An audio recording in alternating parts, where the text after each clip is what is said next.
Hey everybody, it's Tuesday, but my heart hurts because it'll always be yours day to me. The brand is strong, baby. The brand is going to live on forever. Welcome to the Giant Bombcast, episode 747. I am your host, Jan Ochoa, back from vacation.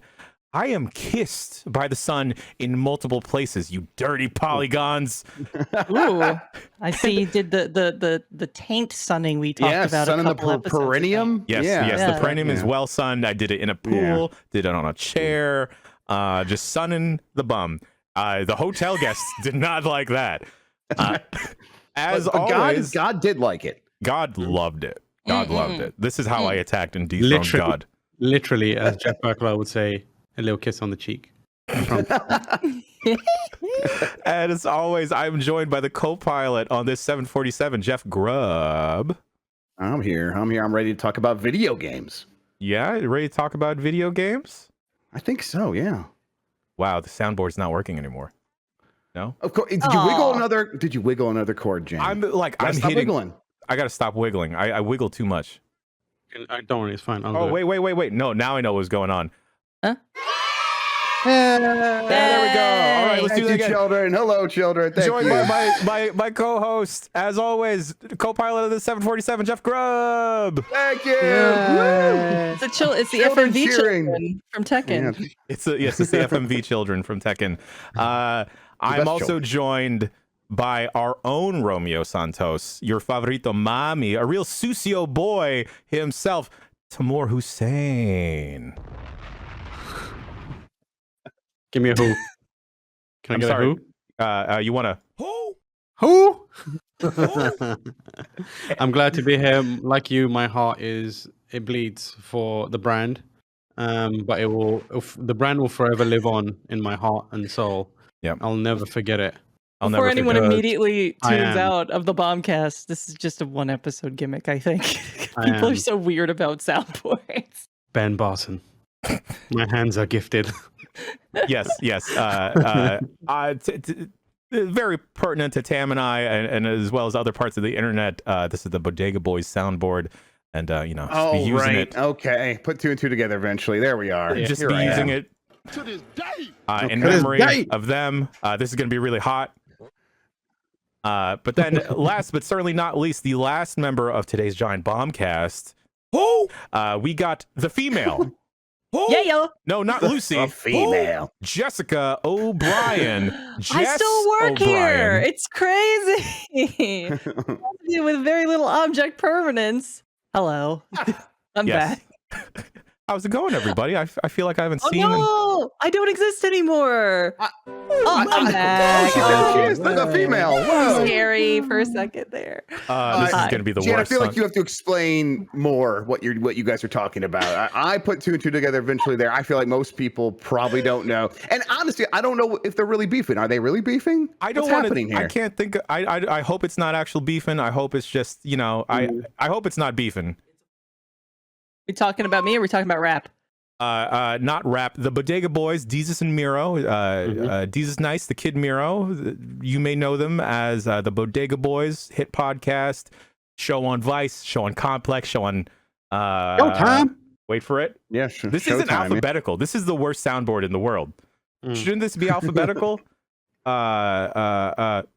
on. There we go. Have gone their separate ways. This is a podcast that meant a lot to me as well as other people, and they had a very fun soundboard that we're just going to be using today. Yeah. Just for today. Just in memory of the Bodega Boys. The brand is strong. The brand will live on forever.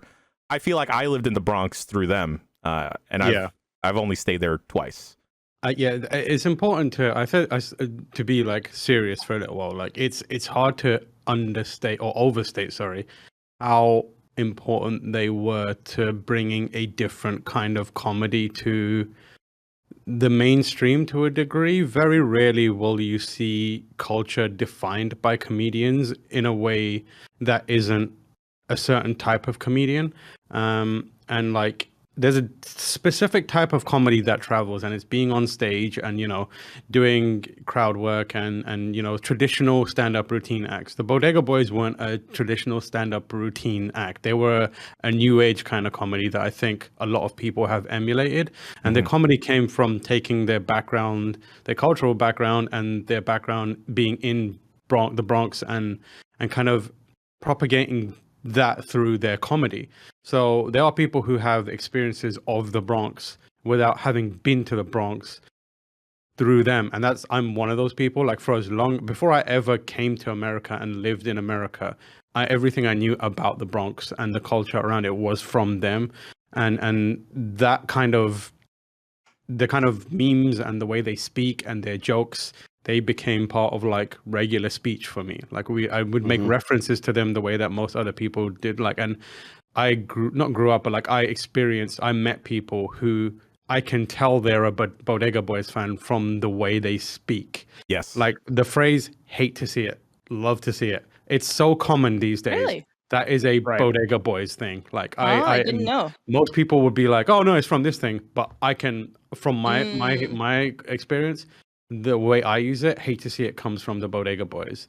And like there's people like Jan and Chaim and various other people that I speak to, and we speak in Bodega Boys. Like that's how we talk. Look at us. Look at us. Look at us. Who would have thought? Exactly. Yeah. And like it's really, really like you can't say enough how much they influence culture. But the thing is, like, most people won't know it unless they are part of that community. And like the fact that they've gone their separate ways is a massive, massive deal for modern comedy and kind of like internet culture. Yeah. I'm gonna wait for the reunion tour and then I'm gonna get into them. Yeah. Oh, 100%. The reunion tour will come in like 3-5 years. All us white people be nodding along, being like, "Oh, so it's like the McElroys, but better." Okay. Well, honestly, I see. it's one of You those could have things. just said that. Damn, geez. Yeah. God. You know what? I didn't want to say it was comedy for non-white people. 'Cause white people do their comedy and we're like, okay. We just call everything a boy now. This is way better than that. Boy, yeah, exactly. We're listening to our polka music in the background. There we go. All right. I mean, like, I love the McElroys, but like, Of it's course. a different kind of comedy. I It never speaks to listened me to on them, but everyone at my job talked in McElroyisms, and I was just like, well, I guess this is just how people talk now. And I learned later that they were all like McElroyisms, and I was just like, son of a bitch. Allegedly. Yeah, and you know, shouts out to like all the crew, the writers, the production people. I got a homie that's a producer over there. You know, it sucks when something like this will also splinter out and ripple out and affect other people in the industry as well. Nothing but shouts out to them. Great team working behind the show there. But we also got a show to put on today. That is the Giant Bombcast. I did that intro already. Not episode 747. And I don't have the what you've been playing music, but We need to move Lonzo. so we got a bunch of games and stuff to talk about. But I'm going to instead talk about games. I'm going to talk about my vacation real quick. Is that okay with y'all? Yeah, tell us. Well, where'd you go? What'd you do? Okay. I am a San Francisco native, so 80 degrees is really hot to me. Please, I believe it's called Frisco. Sorry, keep going. 80 Yes. degrees is hot for Frisco? Yes. People are like melting out in the streets. People go shirtless. When it gets 75. Is it really? Is Frisco the farther north one and LA is the southern one? Mhm. Because I always think they're like on the same latitude for some reason. God, that would make driving and vacation so easy if that was the truth. New Yorkers have no idea how far away these cities are from each other. It's okay. I have no idea about the boroughs either, so That's it's fine. I'm from the one everyone forgets, even the locals, so that's fine. I went to Vegas and then Palm Springs and then back to Vegas because I'm a monster.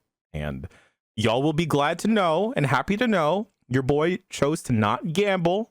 I didn't play any games. I just really observed all of them. And let me tell you, Vegas, like the people at these slot machines and machines in general are wild. Like, I left my hotel room maybe at like 8 p.m. and I saw a gentleman with like a prosthetic leg just hold up at a machine. I was like, good for that guy. I hope he's having a good time. I came back to the hotel around 12 midnight. That same guy was still there, except now he was getting a massage. Say. It was fantastic. Really good for wow. him. Yeah. And here's the thing I didn't know about Palm Springs.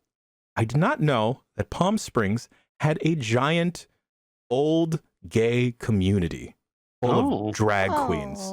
Because you're passing by the bus stops, and all like 3 out of 4 bus stops will have an advertisement for their radio station, which is K Gay. And I was like, wow, great for them. Oh, is Yeah. it like it's like the Florida for queer people? I love this. Yeah.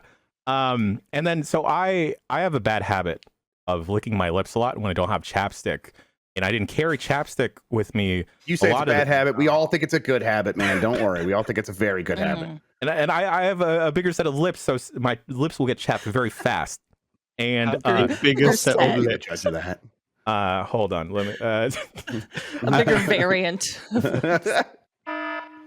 Oh no, the lips were a critical mass. It's mildly problematic. And in Vegas, at the pools, in like the concert venues, and in Palm Springs, I would inadvertently lick my lips a lot and accidentally make eye contact with people all the time. In Palm Springs, this was reciprocated and received very well. Oh, good for you. That sounds very nice. And then, like my partner and I, we were at a bar, and I just turn around, and my lips were very chapped. It's like 113 degrees. I'm melting, and then like I just lick my lips, accidentally make eye contact with another gentleman, and then like he like sashays his way over and like sits next to us, and is like, "Can I buy you a drink?" And I'm like, "I'm with my partner," and then they had said, "It's not stopping me." I'm like, okay. Oh my god, what a My Chad. lips are chapped. My lips are chapped. And then George Costanza in the pool. I was in the pool. and then Oh, no one ever buys me drinks. Jesus, I'd be like, yes, no questions. and then we went to this old steakhouse in Vegas on our last night, and I had forgot to I just wanted to remind the wait staff that like it was my partner's birthday, just to bring out a candle and stuff. So I go to the lobby of the Chi-Chi restaurant. song. Yep. Yeah. But you licked your lips when you said it, and they're like, okay, get the special cake. Like, Put me in the cake, and then Yes. we can pop out. And then I'm in the lobby, and you know Vegas is home of a lovely cast of wonderful people. Sure. And I'm in the lobby, and I'm looking around, and the wait staff is completely gone. No one is at the front desk. There's no front of house staff. There's just the bartender, and then this old drag queen at the bar. And then I'm looking around. I'm mildly intoxicated, and the drag queen turns around and goes, "Honey, am I the one you're looking for?" As they take a huge puff of a cigarette and blow the smoke towards my face. I'm like, oh, Hell thanks, yes. but no. I would pay money for that to happen to me. But What then an the kicker, experience. the kicker is my partner and I, we settle our bill, we get outside, we're waiting for a cab, and then lo and behold, the drag queen follows us out and looks me up and down and goes like, "Well, you don't need to wait for a cab, but I only got a 2-seater if you want to come with me, honey." Oh wow! And I was God, like, these are incredible life experiences. and man, the people in Vegas and Palm Springs, very, very forward. I am very flattered. Yeah. But Yeah. I had a great time. Jeez. But You a snack to these people. we should. Yeah. I'm exotic, I guess. Yeah, they just mean you look like a good time. Yeah, there you go. But to kind of sashay our way back to video games, the electronic slot machines, or I guess card games or roulette stuff, is so wild there now, because I think the last time I went to Vegas was probably for Evo with Ben, and that was maybe 3 years ago, maybe, perhaps. And even then, like, the slot machines had already begun progressing to like the huge vertical video stands or video machines and stuff. But now they have like virtual craps and virtual roulette. And I feel like for folks that aren't familiar with craps is a very big kind of community game, right? Where you are, if you're not the person rolling the PvE, dice, right? Yeah, it's PvE. If you're not the person rolling the dice, you are betting with the person rolling the dice and getting progressively hyped. All of that experience is robbed and gone when you're playing virtual craps with people with the same die. And it's so funny watching people because the virtual craps is right next to the actual craps table. And like the people at the craps table, they're hooting and hollering, they're having a great time, they're laughing, they're looking at each other, they're cheering. Yeah. And meanwhile, you have the virtual craps people over the side, and you just see like quiet.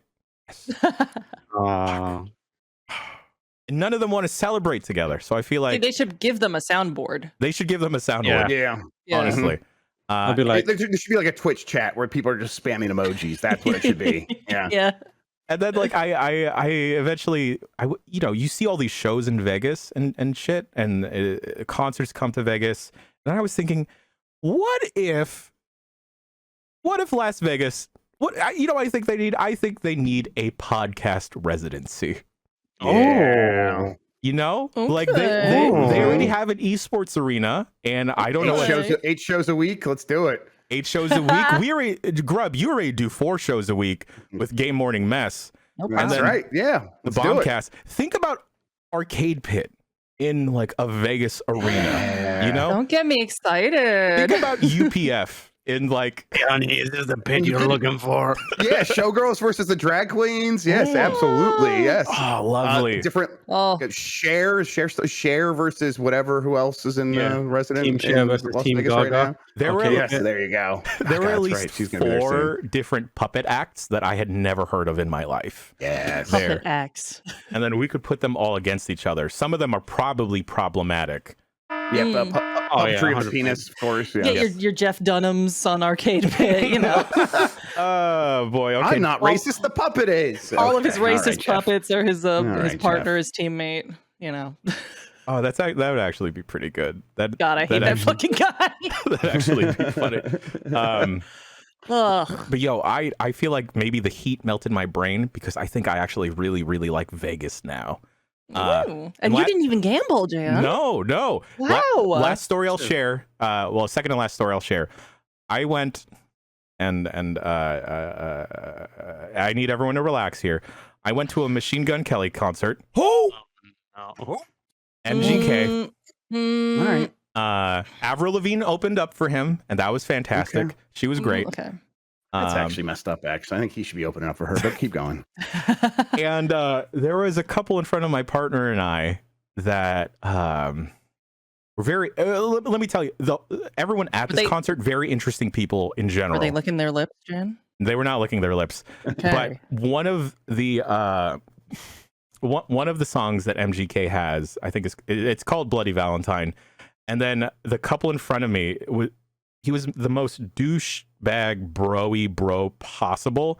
And then his partner, not to make any assumptions, but they were very into each other. But it seemed like she was more into MGK. Who? Machine Gun Kelly. Who? The guy that used to rap. But now he does pop punk. And Eminem killed his career, so he moved on. I think Eminem actually killed his career. He's not the one that used to rap that now does pop punk that also was on the Sonic track. That's Swaco the Child. Completely different people. Yes, Swaco. Swaco's having a thriving career. Yes. That doesn't make sense to that one. No, it doesn't, but we'll take it. Yeah. And this lady, as soon as this song comes on, she like gives her partner like a look that's like, but even like more. And like she starts mouthing the words to the song just like it's the hottest thing that she's ever done, and then she like grabs his face and it's just tongue. It's just tongue between these two, and then my partner and I are looking at each other like, oh my god, what's happening here?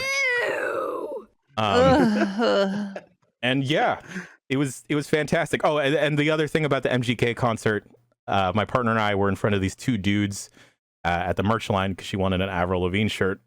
And these 2 dudes behind me had said like, oh man, bro, this is like, shouts out to you, bro, because this is the 4th MGK concert we've been to together. Wow. Oh, yes. Shouts out to you.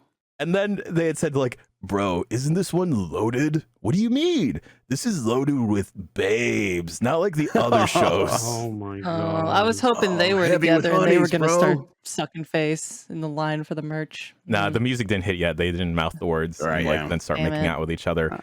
Dan, I don't know what you expected. You went to a Machine Gun Kelly concert. This is what happens at the MGK concerts. Yes, yes. I also went to a Black Keys concert, which was dramatically different. And then Yeah, shout out or Akron. Is that where they're from? Yeah, shout out Akron.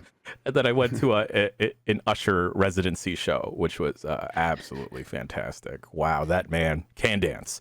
Anyway, I'm not the only one that hung out with someone.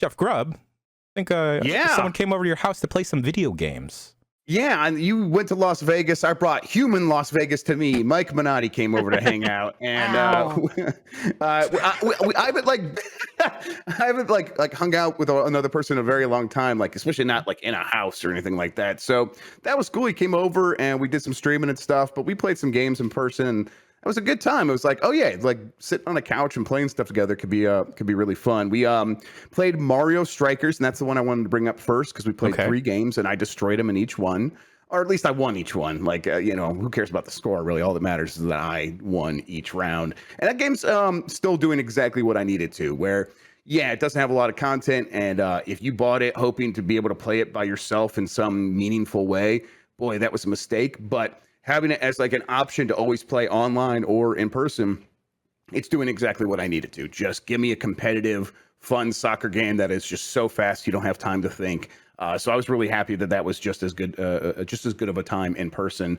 But then we played Escape Academy, and I had a pretty good time with that. That was like, yes, I definitely was using some of the stuff that Jess showed me, and I was like, okay, getting in the groove of stuff. And then we got the stuff that Jess didn't show me, and I was like, oh no, I have terrible brain and I need to like start figuring stuff out for myself. And I try to remember the tricks. She said, walk around the outside of the room, gather up intelligence. I guess for people who don't know, there was a quick look on the site, but this is like an escape room video game, which is like, as Jess pointed out a bunch of times to me, like that's like circular, because escape rooms are kind of like rooms that are inspired by video games. So this goes full circle. And it was pretty fun to like figure out like where my logic would work and then where Mike's would work. Mike was having a good time like piecing together what the overall meta structure of the puzzle was. And then we get to specific clues, and that's where my brain would kick in and be like, okay, there's 6 Ds there. Clearly that's 60, and they're like, oh, here's S in front of even, or S in front of a bunch of even numbers. Okay, so that's 7, 760 or something like that. So we were. So you're strong at those types of puzzles. I'm crap at those. I was staring at those like I'm the dumbest person alive. What is this? This is why it's great to play escape rooms with buddies, because not everyone's brain is different. Everyone like thinks differently, and like where you have like weaknesses, your friends usually have a strength that makes up for it. So like, and that's I'm glad exactly you guys were a what good was team happening. together. It was kind of perfect. That's great. Cam, you're doing How many D's did you say? 6 Ds. Yeah, 6 of these nuts. I can see you doing it in your head. I'm glad you kept with it. I'm glad you did not abandon it, Tam. It was fun. I had a really good time. It was like the kind of thing where I think that the puzzles that they were giving us are like, hey, this is a kind of a good introduction to what an escape room could be, because I'm someone who's never done an in-person escape room. So I'm like, hey, this is a good way for me to get the idea. And now I definitely feel much more comfortable with the idea of maybe we should book one of these. Maybe I actually should go do one of these in person. Who wants to hear an escape room story? Please do it. Please. I know Jess does. So Lucy and I did a Resident Evil. I'm so jealous. No, I wanted to do that one so bad. It was so good. So here's what happened. Was it like the official one? The official one in London. You're injuring me. We went in there, and it was different parts of the house. And in different areas, there was different members of the family. I know. They had actors in it. It was fully acted, and here's what happens. Okay. So we do the first part, and it's gathering traditional Resident Evil stuff. It's gathering items and ingredients for something. And basically what we had gathered between me and Lucy was the ingredients for a poison, which you kind of like go through, and there's bits where you have to like get inside like what looks like one of those like crematorium furnaces to like reach in and pick something out, and it's terrifying. And like there's other bits where you have to go into a room, but you have to split up. So it's like, I'm going to go into a room, Lucy, you have to go over this and hold this button or this lever down to keep the light on. So that happens. And then eventually what happens is we're walking, we solve this puzzle. And as we're solving it, fucking Jack Baker kicks the door in. Yes. And like, Oh my God. This man is like, he looks like Jack and he's huge. And he grabs us and he like pulls us into this other room where it's the dining table scene from the opening of the game. And like he sits us down and he's there. And he's I think Lucas is also there. And there's like maggots and shit on the table. And what happens is so he gets very in your face. So do they like restrain you to the chair and stuff, or no, he left us in play. He left us fine, but he was just doing the dinner thing. Like he gets in your face and he's like scaring the shit out of us, and he starts being like super aggressive and making us like exerting power. And at one point he's like, he goes to Lucy and he tells her to make him a drink, go and pour him a drink. And in that moment, it clicked into place. the poison?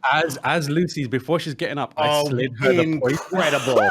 I slid her the poison. She goes away and and pours the poison into the thing and like brings it back and gives him the drink. He drinks the drink and carries on going. Incredible. He carries on going and like as he's doing his spiel, you can see his words start to slur and he starts swaying. You're making this up. There's no way it's this good. And here's what's I think supposed to happen. He's supposed to fall over and land on the table. Oh no. Instead, what happens is he falls, lands on the table at a weird angle, flips the table, and it lands kind of on him. And like he's on the ground and his leg is like contorted in a really weird way. And I looked at him and I was like, I think that man might be dead. I thought he just actually killed a man. He like committed to the bit so hard that there's in that room is a wardrobe. The wardrobe opens and a man appears out of it in like just production uniform. And he's looking and like out of nowhere he's like the X sign from wrestling, like, oh, it's real.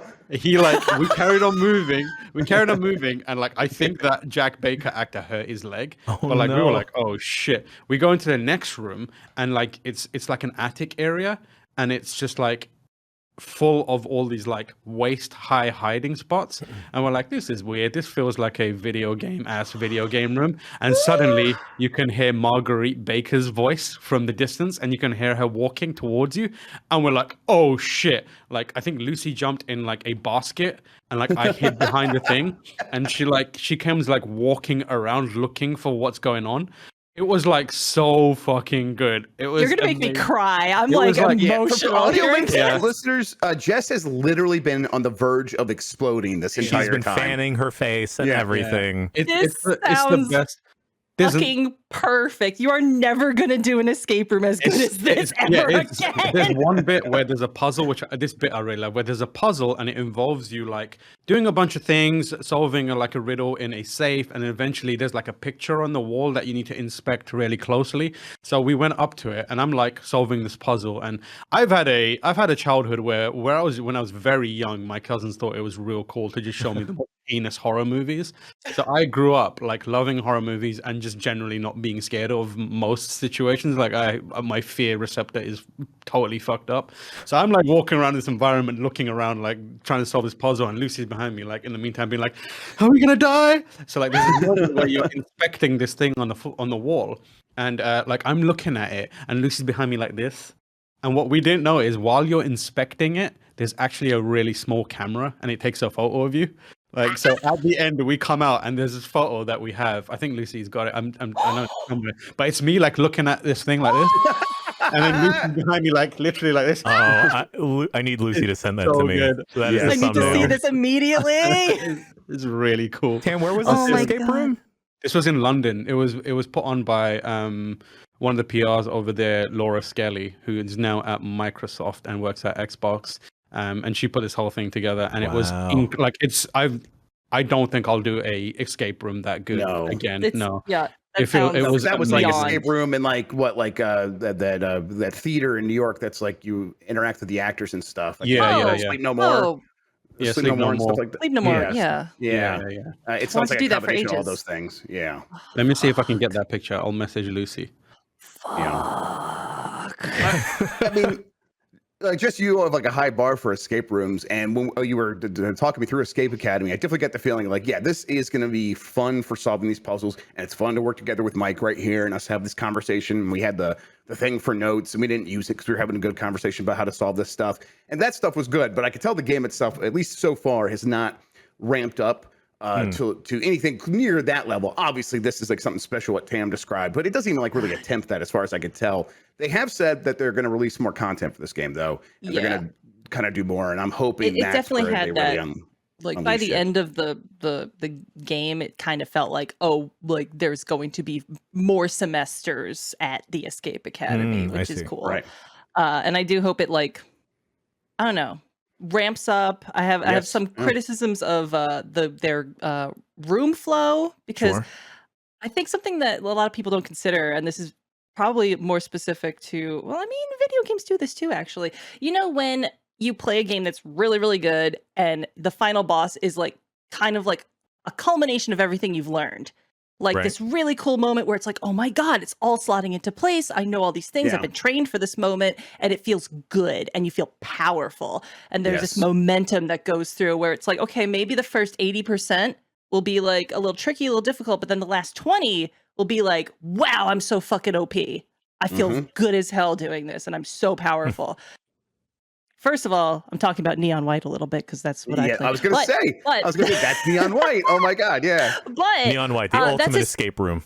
Yes. Escape rooms too. Like that's a lot of like puzzle games and adventure games where it's just like, oh, all the things are culminating here in this way that feels really fucking good. Yeah. And escape rooms kind of need to follow that same thing. And I have a little critique about Escape Academy where it just kind of feels like the rooms just like get like they maintain this level of action exactly the whole time. There's not a lot of it's not like a good mixtape where we're going to go up and down and there's going to be peaks and valleys of stuff. It's like, no, there's going to be a pretty solid level of what to expect and what the game expects of you. And I think that's a slight issue with it. Yeah, I think like maybe they'll get a little better at like pacing it out later on, you know, and also like not everybody who makes puzzle games or escape room style games have done a really good escape room in their life, because like the ratio isn't there. Like there's a lot of people just make an escape room because they just want to make money making an escape room, and they put some easy bullshit puzzles in it and it's not that great, or they just like, you know, steal some intellectual property and barely get away with it, you know, just to, you know, have income source. Like, you know, Jonathan Blow being who he is, whatever. The Witness like has that up and down, those peaks and valleys, absolutely. It does, though. And yes, but, you know, at the same time, it has huge blocks in it that are innavigable sometimes. But true. And it's but it's the kind of thing where it's like also that game was in development for years and years and years, and this feels like almost a proof that they can pull it off. This seems like like evidence that, hey, we could do this, and now we have ideas, probably bigger ideas of what we could do in the future, and we could do that in the DLC and all this other stuff. Let's like just like put something out that shows like this concept works as a video game, and then we can always come back and add more. And I'm like, I'm here for it. I'm hopeful. I see the potential here, and I hope it gets harder too. I want like 10 key difficulty, not 5 to be the top. Right, Jess, absolutely. How does this compare to Escape Simulator? I know we played Escape Simulator for a brief moment during UPF a couple months ago, I think now. Yeah, so like I mentioned in the quick look that like, you know, I played some more Escape Simulator to kind of compare to Escape Academy. And Escape Simulator is definitely more difficult because like it does have like more tutorial-ish, like here's how you do stuff sort of like rooms. But it's more difficult simply because there is so much more interactivity in it. Like you can click almost anything in this game and drag it somewhere if it's heavy, and you can pick things up if it's not heavy, throw them, break them. Whereas Escape Academy, there's very clear certain things that you can and cannot interact with that are like highlighted with like yellow or something. I forget what the highlight color is, but it's very obvious what you can and can't pick up, interact with, read, Whereas Escape Academy is far more like a real escape room where you don't know if you should look underneath this thing or break Okay. this thing, or please don't break things in escape room. Try not to. I've only done one escape room where you were supposed to break things in it, and it was the coolest fucking shit ever, and it was stealing the IP of Fallout. Oh. And yeah. it was amazing, and it's closed now because in retrospect it was a big fire trap. You should check them fire exits. at your Weird to escape make rooms. an escape room about Fallout Boy, huh? Pete Wentz is really hot. I get it. He did the theme song for that Spider-Man cartoon my kids love, so I get it. We also played Streets of Rage 4, which I'll just say I had not played that DLC with all the extra characters, and those characters are all really fun to play as. I played as Max, which I think I can't remember exactly how you unlock him. He might be unlockable in the base game, but Mike played as Estelle, who is that like lady cop with the side cut, and she just looks tough and incredible. Yeah, the lady. I mean, you know what I mean. You know why I say that when you look at her, exactly. And it was like, oh, she looks very tough and fun to play as. So It's a long sound clip. Sorry. no, we needed all of it, absolutely. Yeah, but I'll just we need all of it. that's still my top tier beat 'em up, even after TMNT, Shredder's Revenge. I was going to ask, Street Rage 4. with playing Shredder's Revenge recently, how does it add up? But still pretty high on Streets of Rage 4 in comparison? Yeah, Streets of Rage 4 just has just enough more going on, and I really like the use your special and lose your life, and if you get the hits back in, you gain your life back, and that risk reward feels so good. And yeah, like TMNT still has a lot going on. It's still very good. I really like the dodge with the iframes. Like that keeps that game very interesting and on your toes. But overall, Streets of Rage 4 just kind of comes out on top for me. Absolutely. Okay. Tam, you playing anything? You got anything going on? So I have been playing a couple of things, but mainly for the testing of a piece of hardware that I got. Okay. I played a bunch of Stray, but we'll get to that in a bit. So I recently joined. I evolved. I have taken a step forward. I'm now a 3-monitor boy. Oh, Yeah. 3? Yeah, but how many hertz, boy? Monitors. See, There's this a is the wealth. thing. Thankfully, I've got I paid for one of those. Thankfully. So I've been used to standard kind of like normal ass monitors for the last few years, and NZXT, who are well known for building PCs, they were like, hey, do you want to check out some of our new shit? And I was like, okay. So they sent me firstly the signal capture cards that they got, which I really, really liked. They're very simple. I put like a short review of them up on GameSpot. But the other thing they sent me was these new monitors that there's little to no information about. They're called the Canvas monitors. That's their like brand name for them. But I got one that's called the 27Q. So I was like, yeah, I'll take a look at that stuff. I know a little bit about monitors, and I'm interested in getting a better monitor, so maybe I'll get this. So they sent me over one of those, and it's a 1440p resolution monitor with 165 hertz refresh rate. Good. And I've never played on a monitor with that high refresh rate, and I was like, oh shit, is this what it's like to play? Yep. So I've got a PC with a 3090 in it. And obviously I've been playing games at just like normal fucking refresh rate with like standard graphical stuff. I've never pushed it really hard. But like I uncapped the frame rate and like started playing stuff like I played a bit of Resident Evil 3, which is fine. But then I hopped into like Overwatch and Overwatch 2 beta and Valorant and those kind of like high frame rate kind of stuff. And holy moly, I've been missing out on the good stuff when it comes to PC gaming. Oh my god! Whoa. Exactly. So yeah, it's like this monitor.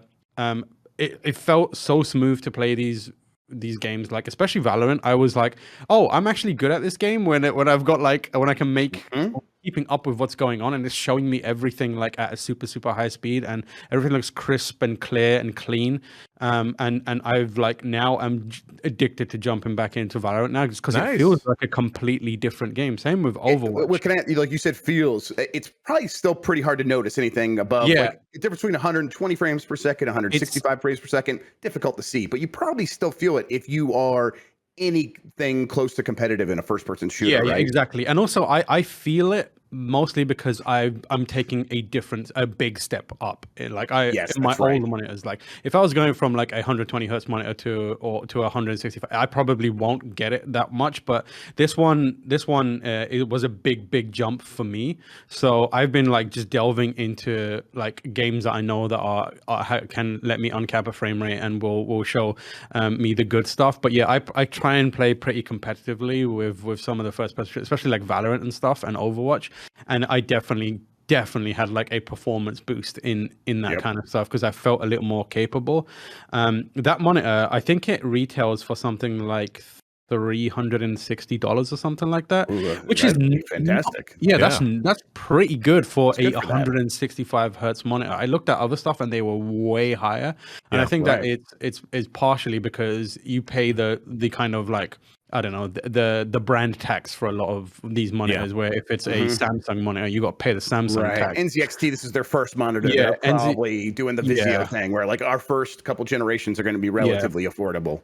Yeah, exactly. And the thing that, like, performance wise, like I will freely admit I'm not a little screen pervert. I don't know all these I don't know like pixel densities that I can't like. I'm in the same boat as you, and Tam, stuff. yeah. I'm looking at my monitor testing tab right here. I got a whole bunch of stuff I could send you. UFO test is a big one for testing response time. Yeah, don't worry about that. All that kind of stuff. Like I know it, but I try not to get into it. Like holistically speaking, as someone who likes to play video games, I jumped in and I felt really good about what I was playing. The screen size 27-inch is pretty big. I'm sitting quite close to it. It feels huge. By most people's standards, 27 is probably not super high, but even the 27Q, which comes in like black and white as well, mine was the black one, it felt really, really big. And I was playing Resident Evil on it and I felt really like enveloped by it. But again, I'm sitting pretty close to it.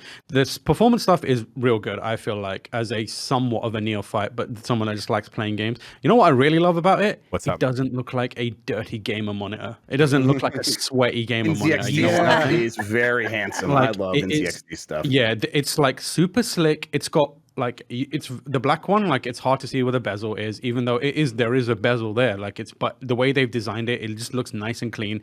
It doesn't have any of the weird like Transformers edges. It's just like a rectangular panel.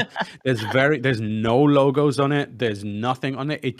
In fact, it's Classy. so simple. It just looks like a no brand monitor. Nice. But then when you look closely at it, it's got some really cool like stuff around the back, like small like purple trim or on the kind of like little nipple that you use to move things around. There it is.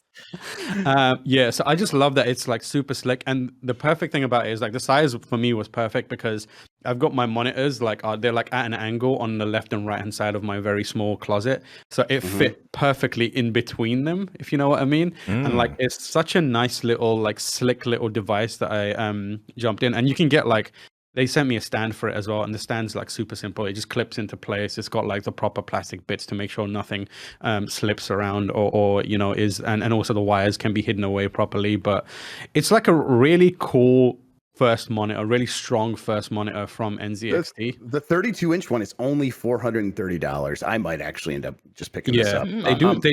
They do curved ones as well. Yeah, that's curved. Yes. And the smart thing that I really like is, so they sent me the black one, but I did look at the white one. They don't make the entire thing white because I think that's really smart, because when you have white bezels, it can really fuck with your eyes when you're looking at it and you're like playing a game that's like the white against black. So what they've done is they made the front panel of it, the bezel's black, but everything, the back of it is white, which looks really cool as well. You don't look at the back of your monitor very much, but still, it's like, it's nice. It looks like a white trim because of that.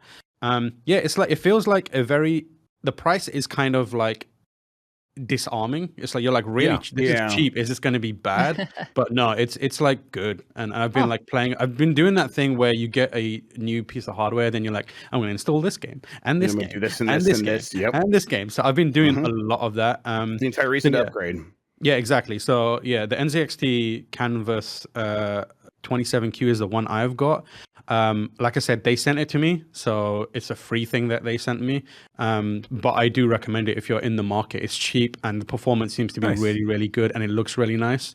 I have been playing a lot of Valorant on it, and I'm excited to jump back into Overwatch once it's Overwatch 2 once it's out properly, because I know I'm going to spend a lot of time playing that. But I also did a bunch of other games, like ranging from Resident Evil and those types of games to like Death Stranding and that kind of stuff, and it just feels really nice. And like I said, I did play a lot of Stray as well. Stray, I started on PlayStation 5, and I was like, this is great, I'm enjoying this. But then I was like, you know what, I kind of want to play in bed. So I'm going to download it for Steam Deck. And the Steam Deck version is a hot mess. Like, I do not recommend playing it on the Steam Deck. I've been messing around with it a little bit. I've been kind of dialing it in, but it's not. Most games you start on Steam Deck. Exactly. Yes, exactly. Most games you start on Steam Deck, they just work and they run great. Mm-hmm. This one I am having to I'm messing around in the game settings and in the Steam Deck graphics settings to kind of get it to like 40 frames per second solid. And that's been kind of a struggle. Yeah, almost immediately, it started to stutter. Like I thought it was like, it's fine. It's that like I'm just waking up kind of like first time in the game, like it's figuring itself out and it's smoothed out.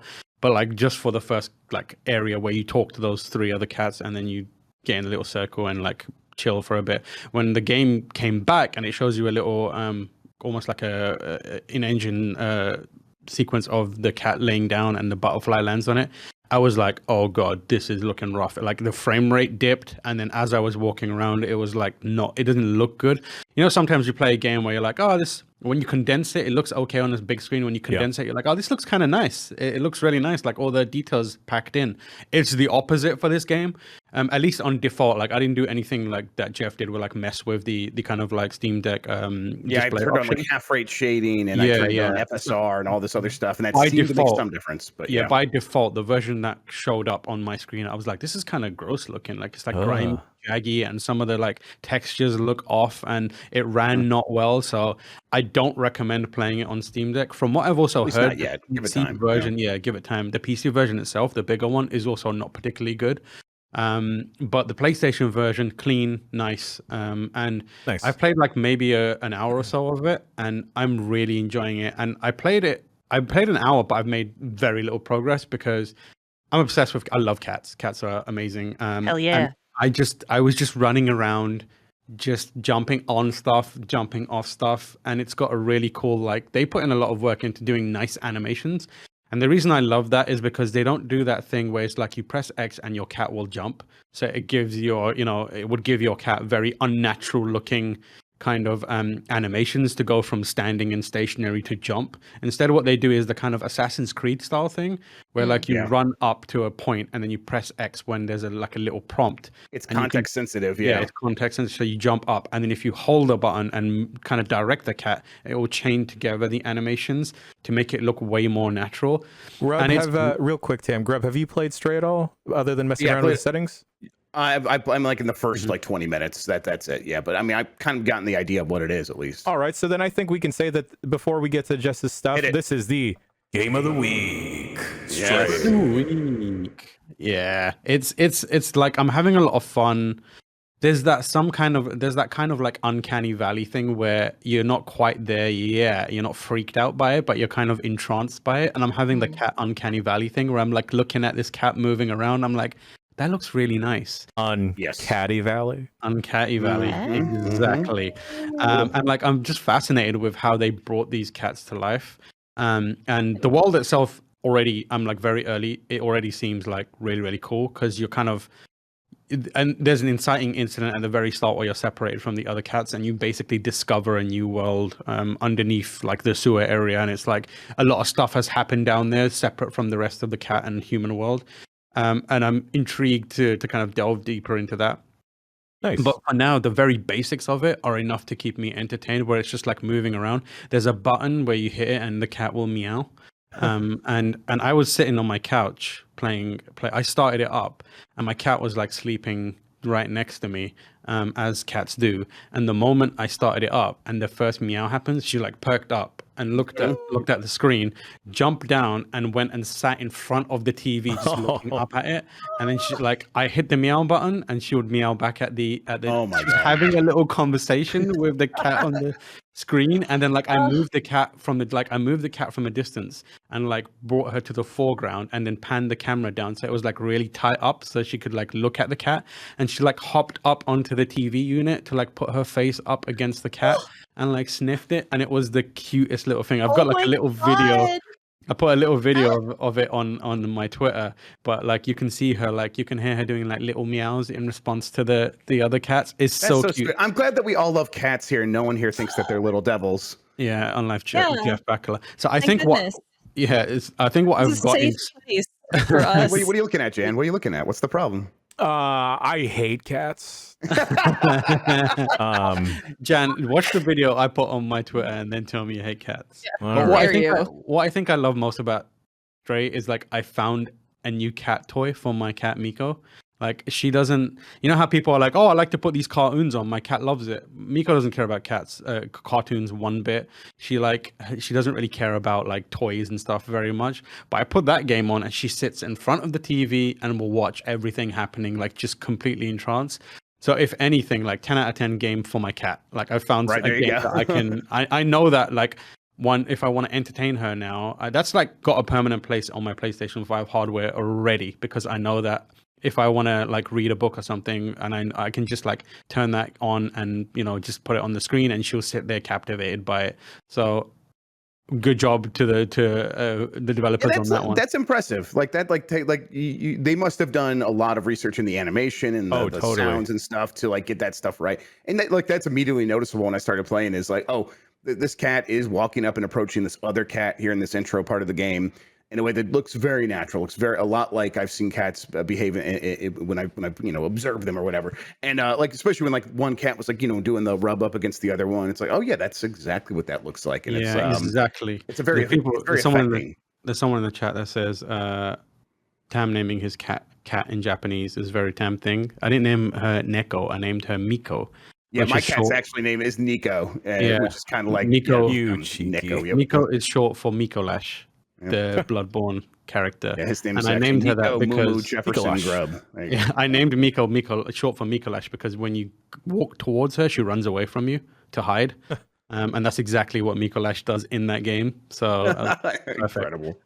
I think it sounds like I'm in the market to get some kitties soon because my apartment changed their pet policy very soon. Yeah, let's go. Wow, that double dab. Yeah. It's like you're going up and stuff. Adopting a cat has like been one of the best decisions of my life. Like I love that cat so much.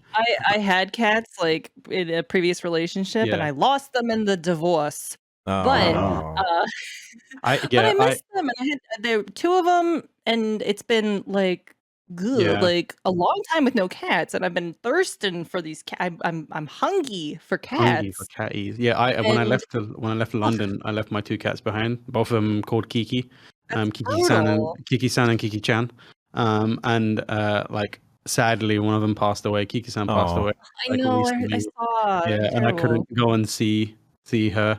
But like having cats is just like it improved my life exponentially, like immediately. I got my cat as like an emotional support animal because I was like sad and lonely in my apartment, and I got this cat, and like she's been the best thing to happen to me in a long time.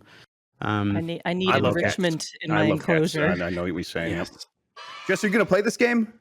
I really want to. Was offered a code because when games are coming out, here's some behind the scenes info. We ask Are you in Big Cat's pocket right now, Jess? Is that what's going on right now? Oh, I wish I was in Big Cat's pocket. That sounds really comfortable. But I drive the cat bus.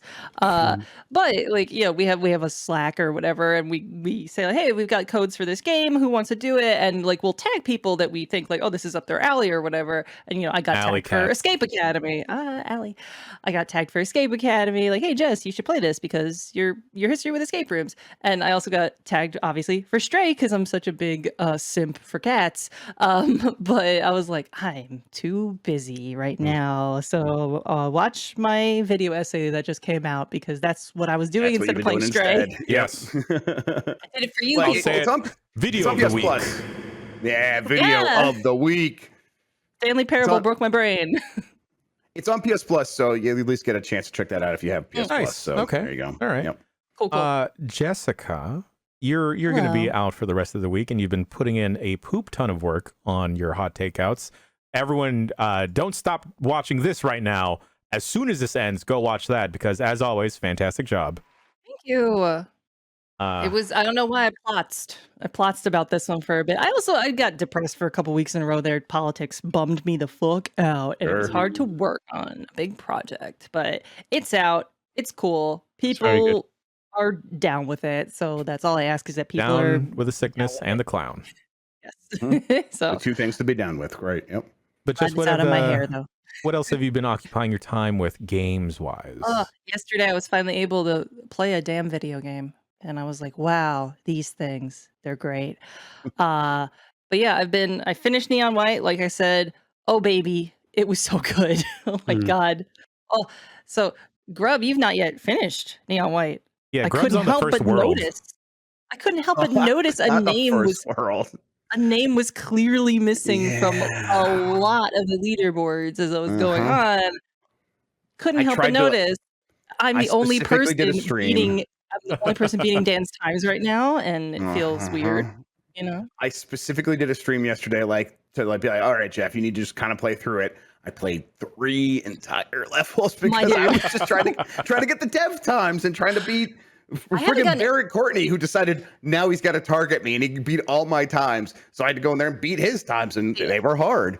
Yeah, so, I'm the true gamer of this podcast. Yes. The chat is right. Gamer of the week. And me. Do it with the echo. Oh, Gamer of the week. There we go. Hey. Now it's Thank you. It's all I've ever wanted, to be appreciated for exactly this thing. But yeah, play the rest of the game, Grubb. What are you doing? I know. This is my brain, and I don't know what to do about it. I just gotta follow the dopamine, like Joey Gills in the chat says. Mike is right. He's saying just go get aces for now and then go back. And that's what I did. Keep trying to tell myself to do that, absolutely, and then it doesn't happen. So I haven't gotten a single dev time. I don't need to prove anything to anyone. You're much healthier than I am in terms of your mental stability. Then See, my dopamine comes from I like getting the presents a lot. Like the puzzle element of that is really interesting to me. And I do like getting them ace medals. Very nice. But yeah, I haven't gotten any of those. Random Borat coming out. Wow. I stumbled on something that could be really bad for me. Retroachievements.org has pretty good integration with. Well, I don't necessarily like achievements all that much. So I'm like, this is fun. I like having the chimes pop off. What are they called? The toast pop off when I get something in an old game on my Steam Deck. And it actually works and it pops up over the game using the interface. It's great. Then I was playing Mischief Makers for the Nintendo 64. And it's like, all right, we're going to track your time on this level and put it on a global leaderboard. And I'm like, wait, there's no way that was built in the game. Oh, Retro Achievements is doing this. Oh, there's a global leaderboard for people who, maybe. I'm like, what other games could I do? Does Wave Race 64 have a global leaderboard? And so I'm like, I could go back and play any game I want and be truly sick. You are to leaderboards as Jan is to gambling, I feel. I feel like they're kind of tied together, honestly. Yeah, I think so too. Hey, Jan, I'm really proud of you not gambling because I don't know if I could have resisted. So. Grubb, please never get into horseback riding because I thought about betting on horseback riding because I've never... Races? Horse racing, yeah. The ponies. The ponies. I'm going to go bet on the ponies. It sounded like you were suggesting Grubb become a jockey just now. You can do it. I've got the figure for it. I've got the figure. Absolutely. I'm not going to tell Grubb he can't be a jockey. I want to go, the thing I really want to go to a poker card room, and I got to not do that because that's a dark path for me. Let's do it. Let's go. Let's do it. Let's do it. Play the rest of Neon White like a normal person. Just beat Neon White. I'm going to try to beat Neon White on my Steam Deck. That way I can't I can't beat the times right now because I don't have mouse and keyboard. And then I'll go back and play on the mouse and keyboard. That's what I should be doing. Can we talk about the real subject, which is we need to rank who's the hottest person in Neon White. And why is it probably green? By the end, it's kind of green. This sounds like it's something we should do some other time, just ranking and we've had stuff. Yeah.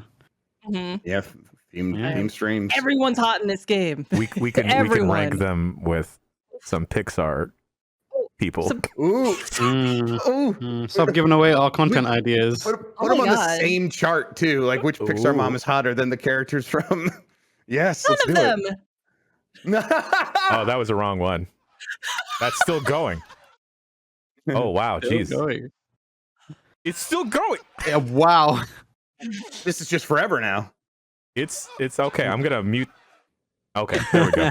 I'm gonna miss it. Great. That was Miro laughing. Jess, anything else you've been playing before we go to break? Oh, I've been getting back into The Sims 4 just a little bit. Ooh. Just a little bit. Anything specific in The Sims? Like I just the YouTube algorithm kind of shifted toward Sims content, and I was like, oh, I did like The Sims growing up. Sure, okay, you're right. And I've been watching some people build some houses and renovate like the starter homes because they do kind of look like shit. Honestly, I never really thought about it before. Like, yeah, these starter homes are jank. But I mean, it's probably so that you can move in and improve them yourself as part of the game. But like these people make these houses so goddamn gorgeous. And I'm like, maybe I can do that. And it's like, nah, I have no interior design sense whatsoever. Jess, what are you talking about? You are one of the most artistic people I know. Yeah. Architecturally, gotta say no. Compared to these folks that are really, really good at this interior decorating and actually the architectural style of the outside of the house and like landscaping it, like it's a whole thing and it looks really, really good. So that's the kind of YouTube videos that got shifted my way by the mysterious algorithm and Don Cheadle himself. I'm like, well, I got The Sims 4. What if I did it myself a little bit? So it's been nice though because like I can't play Neon White all night because then I will not go to sleep. It's too hype. It's way too hype. So I kind of calm down with The Sims a little bit and do some. I'm definitely stealing that idea though for a stream. All night Neon White. All night Neon White. Yeah. Oh god. Ooh, don't tempt me. That sounds good. That sounds good. You know what else sounds good? Going to break. We'll be back to talk about some video game news, among other things. Tam, say the thing that they say before they roll the theme in the Bodega Boys. Oh, do the drop. There it is.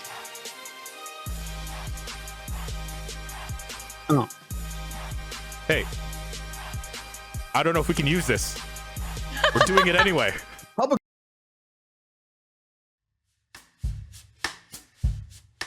You know, every morning I make myself a cup of coffee, good old cup of Joe, and I make one for my friend Joe. Hey, Joe. Hey, how's it going? But something I don't do every day is I don't always shave my face. But I just recently got the Harry's starter set, and let me tell you, this foaming shave gel is so foamy. I wound up spraying it across my whole face because it was so foamy, just a little spritz was able to cover my whole big face. And let me tell you, I smell amazing right now. And this razor, the handle on this bad boy, I feel like I can slice and dice in the most precise ways on my face. Not slicing my face, but shaving my face. You get what I mean. And I just came back from vacation, everybody. I didn't bring a razor. I didn't shave at all. And I literally just shaved right before recording this. And let me tell you, I feel so relaxed and I feel so clean right now. And you too, everybody. You and Joe over there. Even me? Can feel the same way because Harry's is giving their best offer to our listeners. First-time Harry's customers can redeem a starter set for just $3 at harrys.com/bomb. That includes a 5-blade cartridge, a weighted handle, foaming shave gel, and a travel cover to protect your blades on the go. A 13 value for just $3. There's other razor companies out there that overcharge you for all this other fancy schmancy stuff that you don't need, but Harry's, they're just back to basics, buddy. They give you what you need. They prioritize simple quality craftsmanship at a pretty dang fair price. This newly designed weighted handle feels good. It looks good. The 5 blades that we got going on are going to stay as sharp as you need them to past your first couple shaves. You get everything you need for this. And let me tell you, Harry's has the highest customer satisfaction in the shaving industry. Wow, that's amazing. And if you don't like the product, don't worry, it's on them. And they're still offering all of this at a no-risk trial. Yo, new look, same incredible offer. There's really never been a better time to give Harry's a try. Just go to harrys.com/bomb today to get your starter set for just $3. That's harrys.com/bomb. Wow!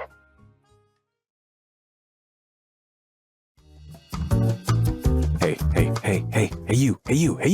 I got a puzzle. You like puzzles? Well, here's a puzzle. What would you do if your business had to hire great people fast? Too slow. Here's a hint. You need Indeed. Indeed is the hiring platform where you can attract, interview, and hire all in one place. Instead of spending hours on multiple job sites searching for candidates with the right skills, Indeed's a powerful hiring partner that can help you do it all. They're like that friend that you just call whenever you need because they got the fancy truck to help you move, or like they got the strong muscles and they just help you. They just pat you on the back.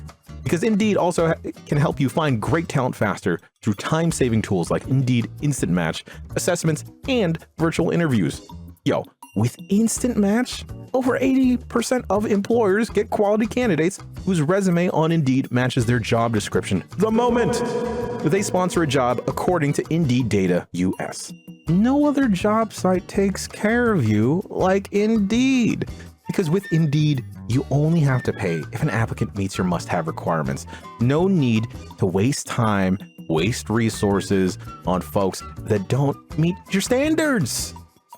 And even better, you know what's even better? What's better? What's better? Indeed's the only job site where you can only pay for the applicants that meet your must-have requirements.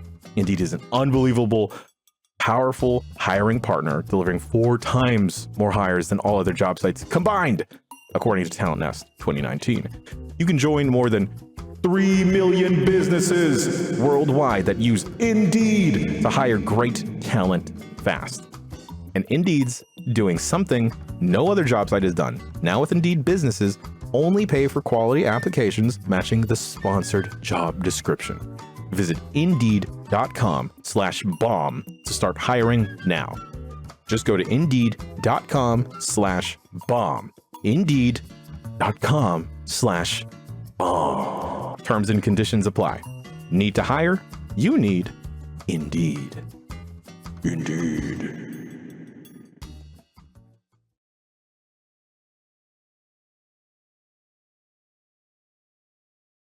Tam, if you wound up using the restroom that I think you were using in the first floor, that is the same restroom where in a panic, I also needed to use the potty.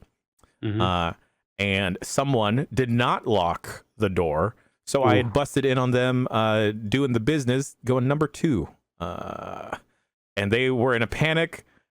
And I think they were on the HR team at the time. And then I was like, this isn't on me. This is on you. You shouted that as you left the room. And then I was like, lock the door next time, please. That has happened a lot in that. Do you know what I find deeply unsettling? What is that? Especially in American toilets. It's when the door, the gap is awful. Like every American toilet has a gap where you can basically stick your head through it and see what's going on inside. I find even if you're just walking past, there's like a 95% chance that you will accidentally lock eyes with whoever's in there. Just like expunging their demons. I mean, the key to the trick to that is just have to think of that person as not a person. That's just an eyeball. So what I do is when I'm there and there's a gap, I look down so they can't look me in the eyes. So I'm just constantly looking downwards. So I hide my shame, and also no one can make eye contact. The thing that really unsettles me. I'm usually hovering, in public toilets. So I use my body position to hide all the relevant naughty bits they might view in that gap. Hovering behind the doors, just watching, or no, hovering over the toilet because she doesn't want the skin to touch the seat. I was very confused. I create a layer of. I use tissues. This is wasteful, but it needs to be done.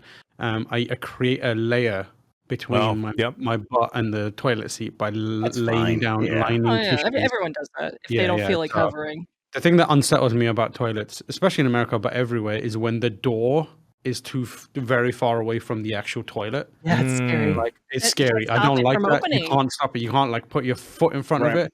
The one thing Mhm. I do like about the toilets here in the building is the executive toilets on the first floor, right next to the entrance. They include door stops inside, Yes. so you can like close it. Ooh. So the thing that freaks me out is when you lock a door. If you use the handle, it automatically unlocks it.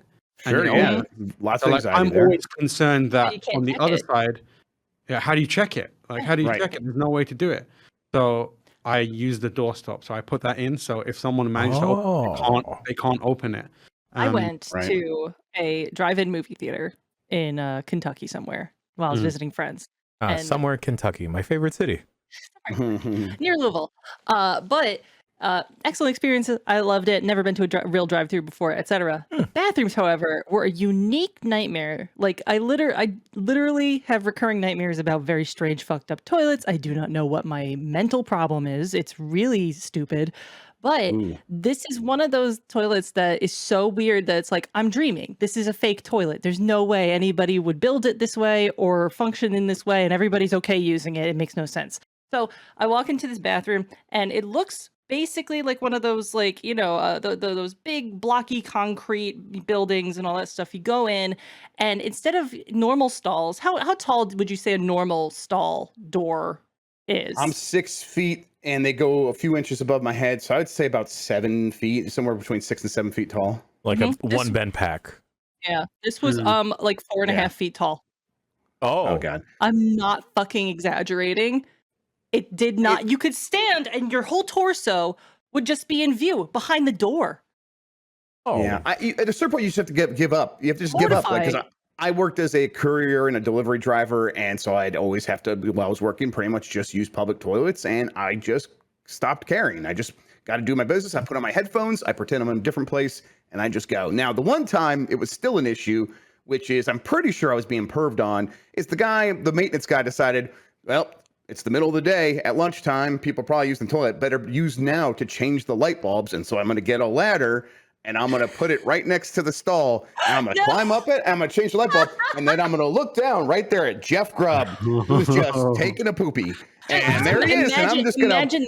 Imagine that, but no ladder necessary, because people who are just normal height could just stare right in your eyes while you're taking a piss. It was but if you bring a ladder in, you have made it's like a pre-planned, it's a premeditated event here, where it's like, I got my pervin ladder, time to go in the bathroom, and he just it was a elongated locking of eyes, and I was just like, I'm still in that mindset where like I have to not care about this stuff, and I'm like, well, I guess I just can't do anything about this. There's that man right there. I'm just gonna finish like, oh, damn! Is that number 3 games journalist Jeff Grubb taking? Yeah. You want to look at my poop? Yeah, let's make it happen, man. Yeah. Wow. Well, you know what else that guy was thinking? Yes, Jake. Well, I did lick my lips. Yes. I was gonna say, did they lick their lips as I did? Because plot twist, that was me that was peeping on Grubb. Fair enough. I was too afraid to look right in your face. So you're gonna. There you go. Anyway, Jeff Grubb, I want you to talk about something else, and that thing is the news. Do it.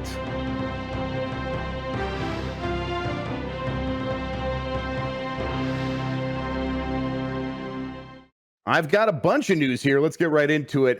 Starting with Activision's former Tony Hawk studio is unionizing. This is coming from Ethan Gotch over at Kotaku. This just broke a little bit before we started the podcast here.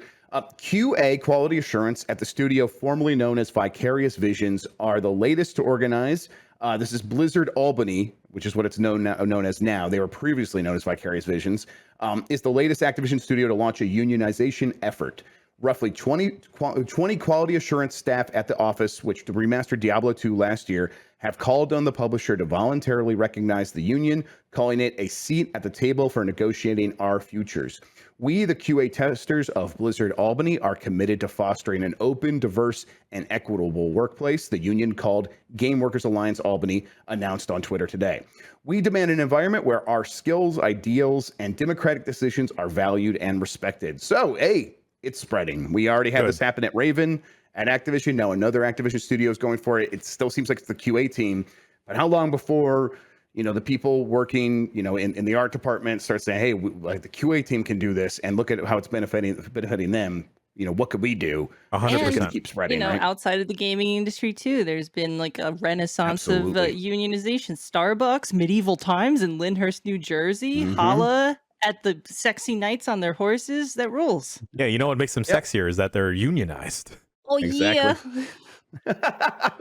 It is the kind of thing where I think, in a couple years, in a couple years, we're going to look back and we're going to be like, okay, yeah, it all kind of started at a time. We all felt like it was coming. And now look at it now. This is just the normal thing. People are going to come into this industry expecting to be able to join a union, expecting to have protections from their union. And it's going to be a normal part of the industry. And it's already like many of the big companies responsible for or who could be responsible for standing in the way of this stuff, specifically Microsoft, have already committed to, at least for now, this could always change, but at least for now, committed to, we are not in any way going to stand in the way. We are just going to accept that if our workers want to unionize, we are going to work with them on that. So good news on most of this front. Let's see. Speaking of skateboarding, Skate 4 is called Skate, and it's going to be free to play. They made this announcement this past week. They just said, hey, we're going to tell you, we've talked about this game a lot. We're going to kind of give you the basics and maybe rip the Band-Aid off of this one a little bit. It is just called Skate. It's going to be a platform, a live service game. It's going to be free to play with the monetization that entails. However, it's going to be a lot more like Apex Legends, and we're not going to have pay-to-win schemes, and there won't be loot boxes. Now, there's one trouble with that that people have begun data mining the game, and they've looked in there, and they've seen what looks like loot boxes that you can purchase with an in-game currency called taps. Now, you earn taps. That's what it's called so far. And again, there's a bunch of stuff that could be happening here.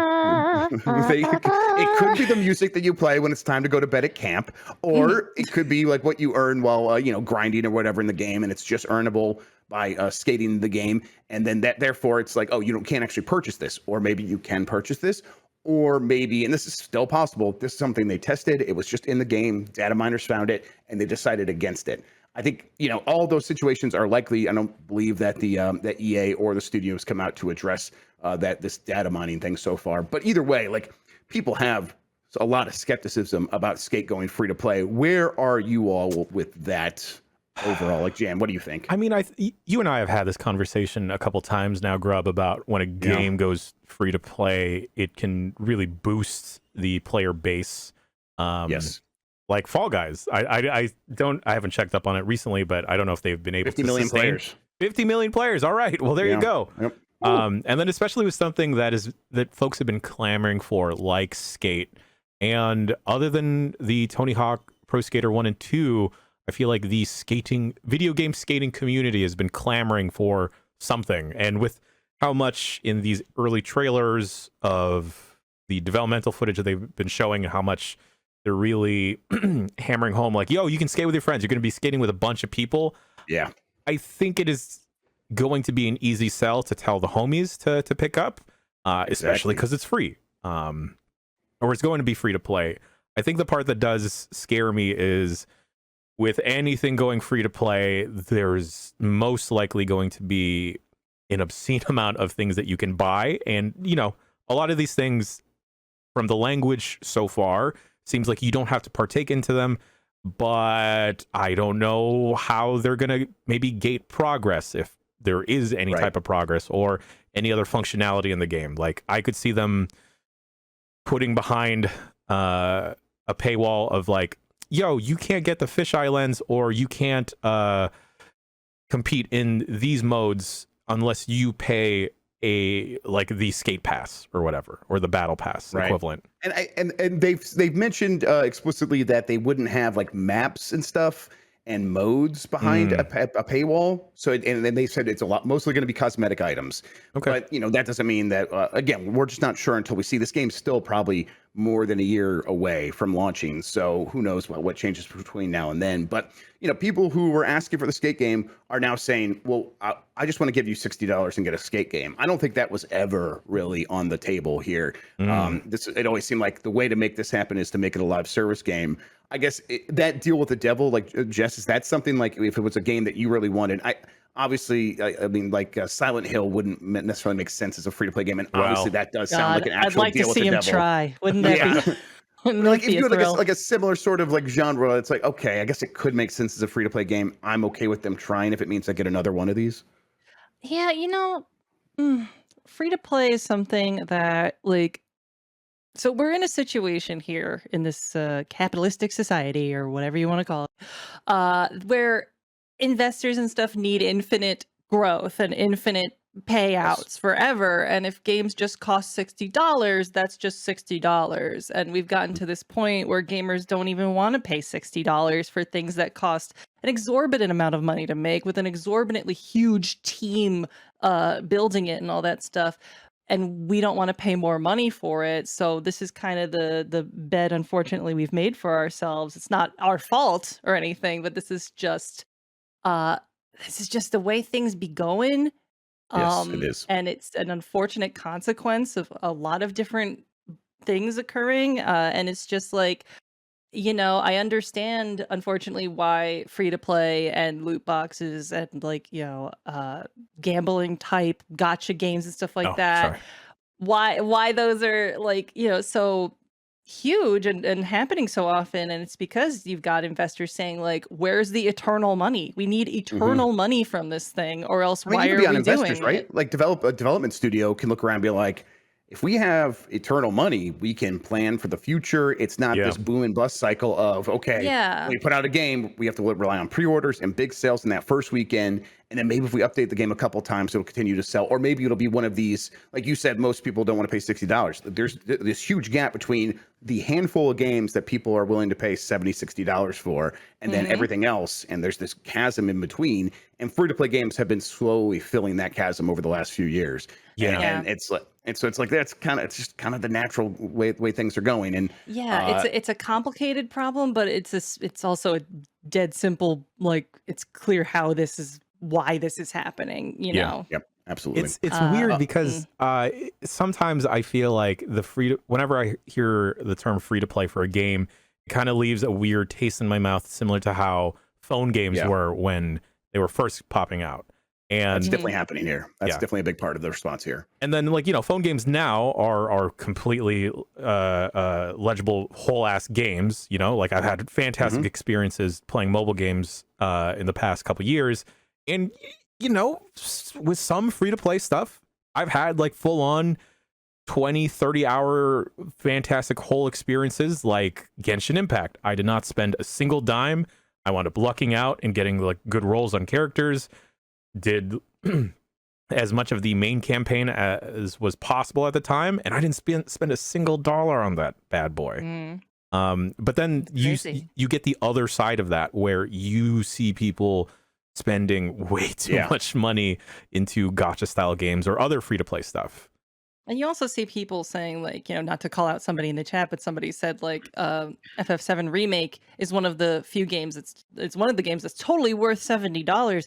But like you got a lot of people on the other hand saying, where's the full game? This isn't the full Final Fantasy VII. Yeah. What the fuck? Why am I paying $70 for this truncated experience that isn't the full story of the full game? Right. And they're nickel and diming me by splitting it into multiple parts. And it's like, there's people like that too. And it's like, actually, Final Fantasy VII should probably be $120 or something when you take into account what an incredible, huge undertaking it is and how many people worked on this thing. Like, if you actually honestly adjusted for the labor that goes into it, it would probably be more than $70, actually. And you probably aren't like wrong about like that line of reasoning of like saying, because like we can look at the numbers and see that Final Fantasy VII Remake, while sold pretty good, was like 5 to 7 million copies, where it had this huge amount of hype behind it. What held it back? I think it probably was like people like the value proposition here. And I don't think that's reality. Once you actually play the game, you could see like clearly there's this full-fledged game that deserves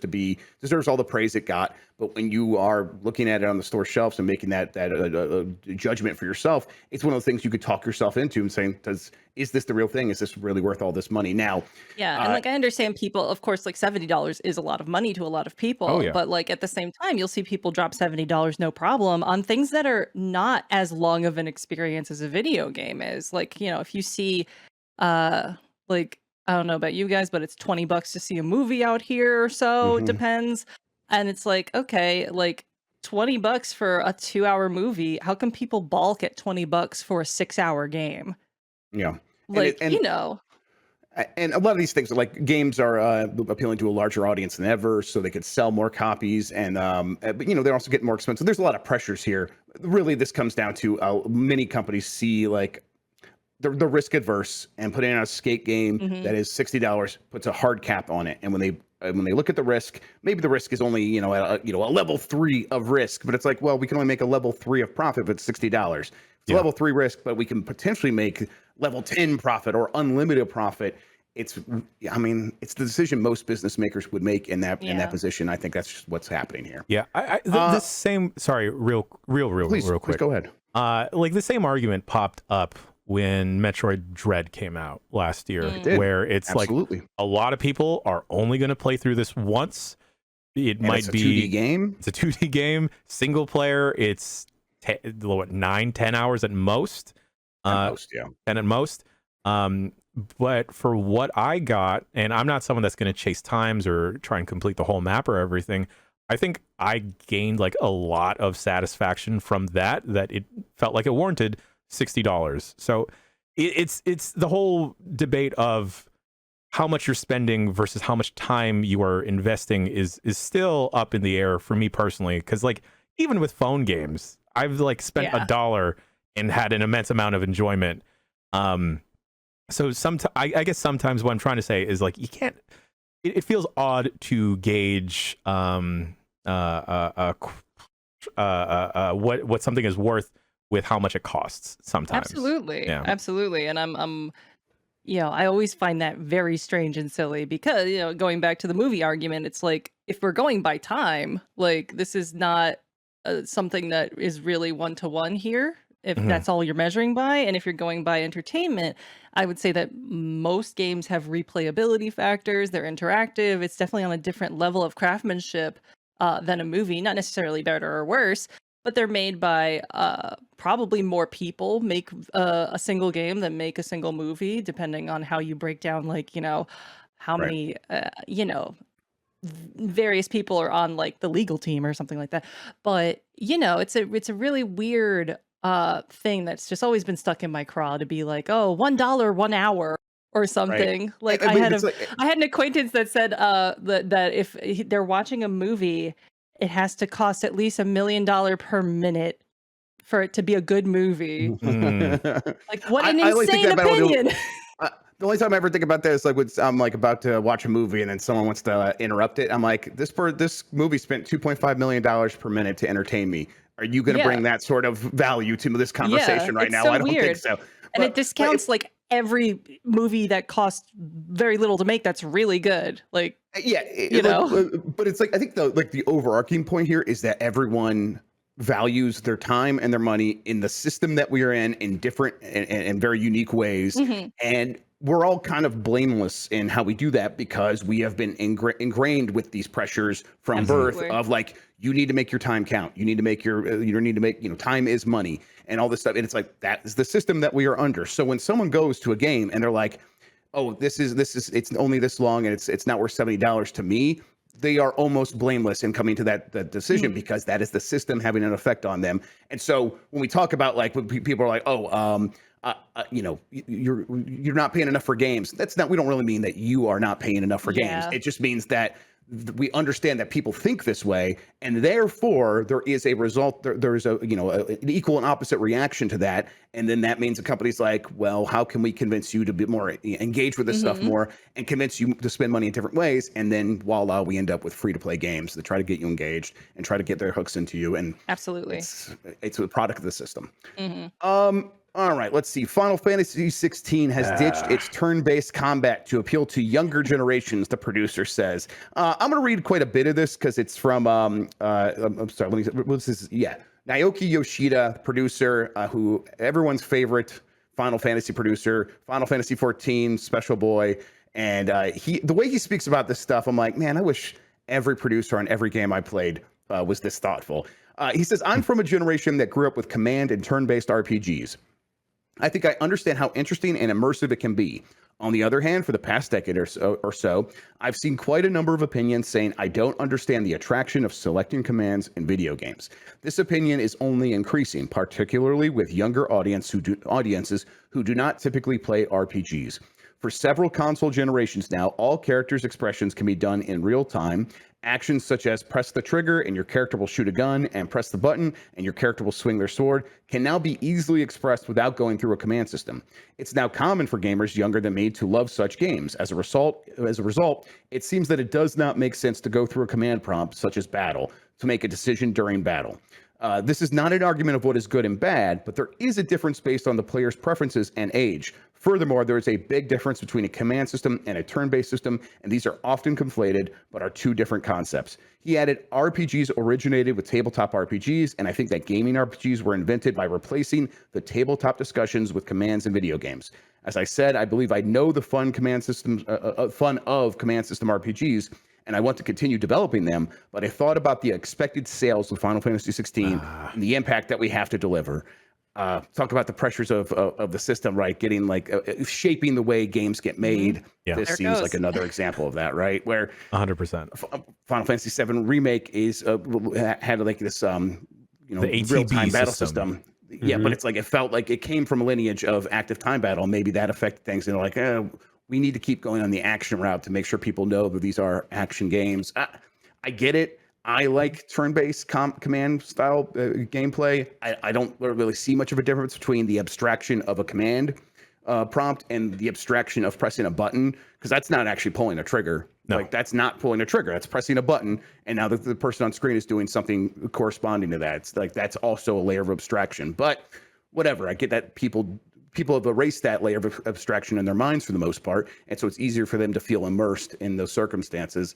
And Final Fantasy 16 is a big game that needs to sell well, I think. Yeah. And so I don't blame them for going this route, right?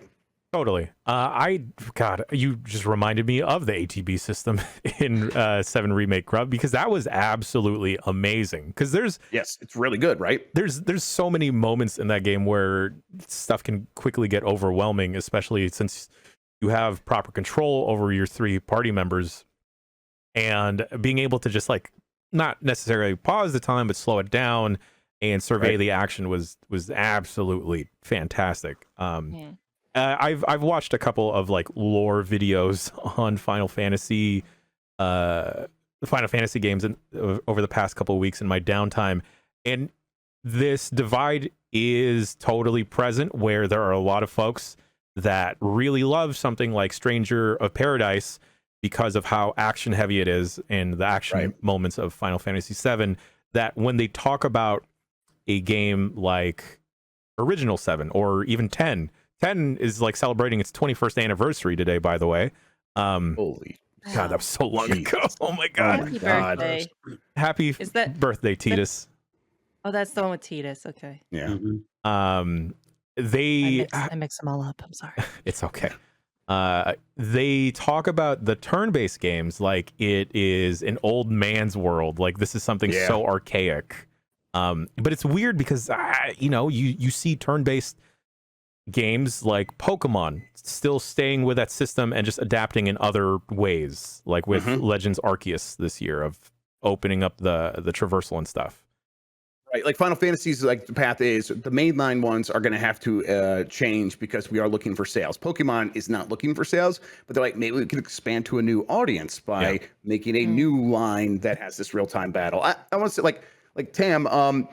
I think the biggest RPGs in the world right now are coming from FromSoft. I mean, at least after Elden Ring, and those have that real time, but they also have that abstraction of I'm going to press a button and the animation's going to happen. Where do you think that fits into this conversation of trying to appeal to a wider audience while still remaining an RPG? Yeah, I think the difference I think the thing that isn't being discussed but is perhaps more of a consideration is the pace of the game and the flow of the combat. I think the thing that is ultimately being eliminated here, or is being designed for, is a lack of patience from a lot of people.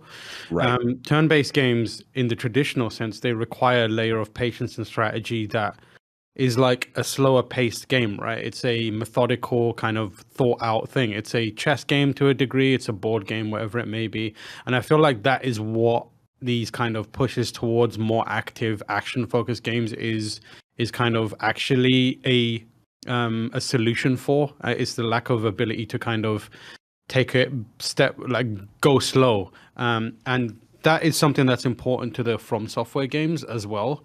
And that's perhaps why they feel closer to the classic RPG turn-based thing, where it's like you press a button and then the animation plays out. The sword swing on a, I don't know, in a Souls game is roughly the same time it takes for your character to run across the middle ground, hit the enemy, and run back, and then for them to respond. So that's why they feel quite similar to it.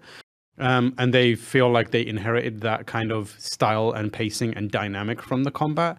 Sure. Whereas the things that we're moving towards in these Square Enix games now is eliminating that and becoming a little more like Devil May Cry and a little more like those character action games, which I think is it's something that I understand. It's like you said, these games need to sell. And if you really think about it, Final Fantasy the mainline series is on a bit of it's got an uphill struggle up against it.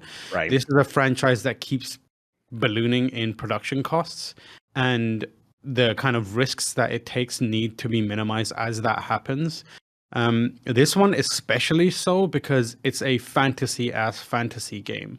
Unlike the other mainline Final Fantasy games, which have been a little more like edgy teen drama, or they look kind of modern, if you know what I mean. Sure.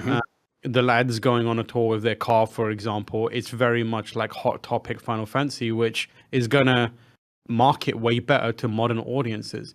This feels like a more classic. 16 feels like a more classical throwback, where it's like knights and dragons and that kind of stuff.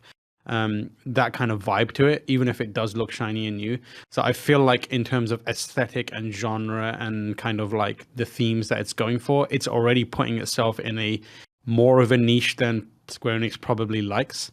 And I feel like part of that compensation comes from making sure that it's enjoyable and like immediately playable for literally anyone.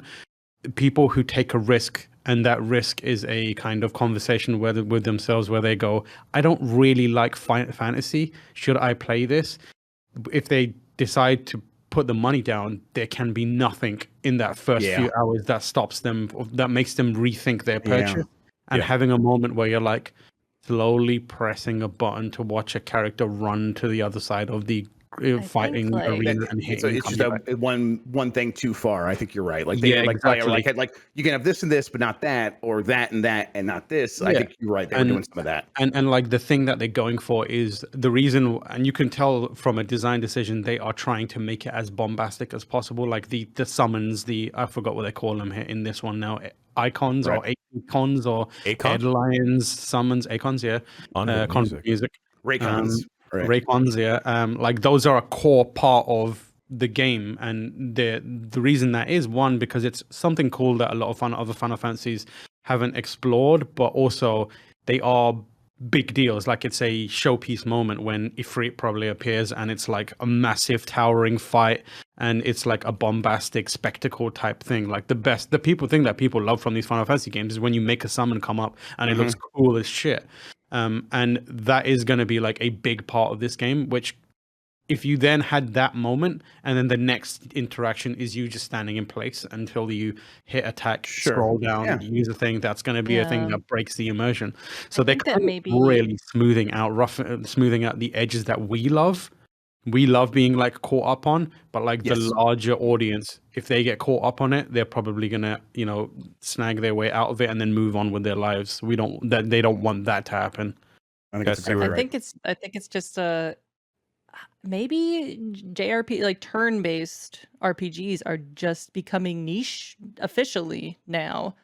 Like, I think that's kind of like where it's going as a genre is that Yakuza, it's just more niche now. Yakuza Like a Dragon is probably one of the more successful Yakuzas. I think there's I don't think you're wrong. And it like it's very that's Japan. I mean in the West. In the West. Sorry, I should have clarified. Well, even I think Yeah, And like, in the West, even though Persona is really big, it's still like niche for the West in general. Like, you talk to some fucking dude in a bar and say, what games do you play? He's not going to say, he's normally not going to say Persona or something. I love Shin Megami Megami Tensei.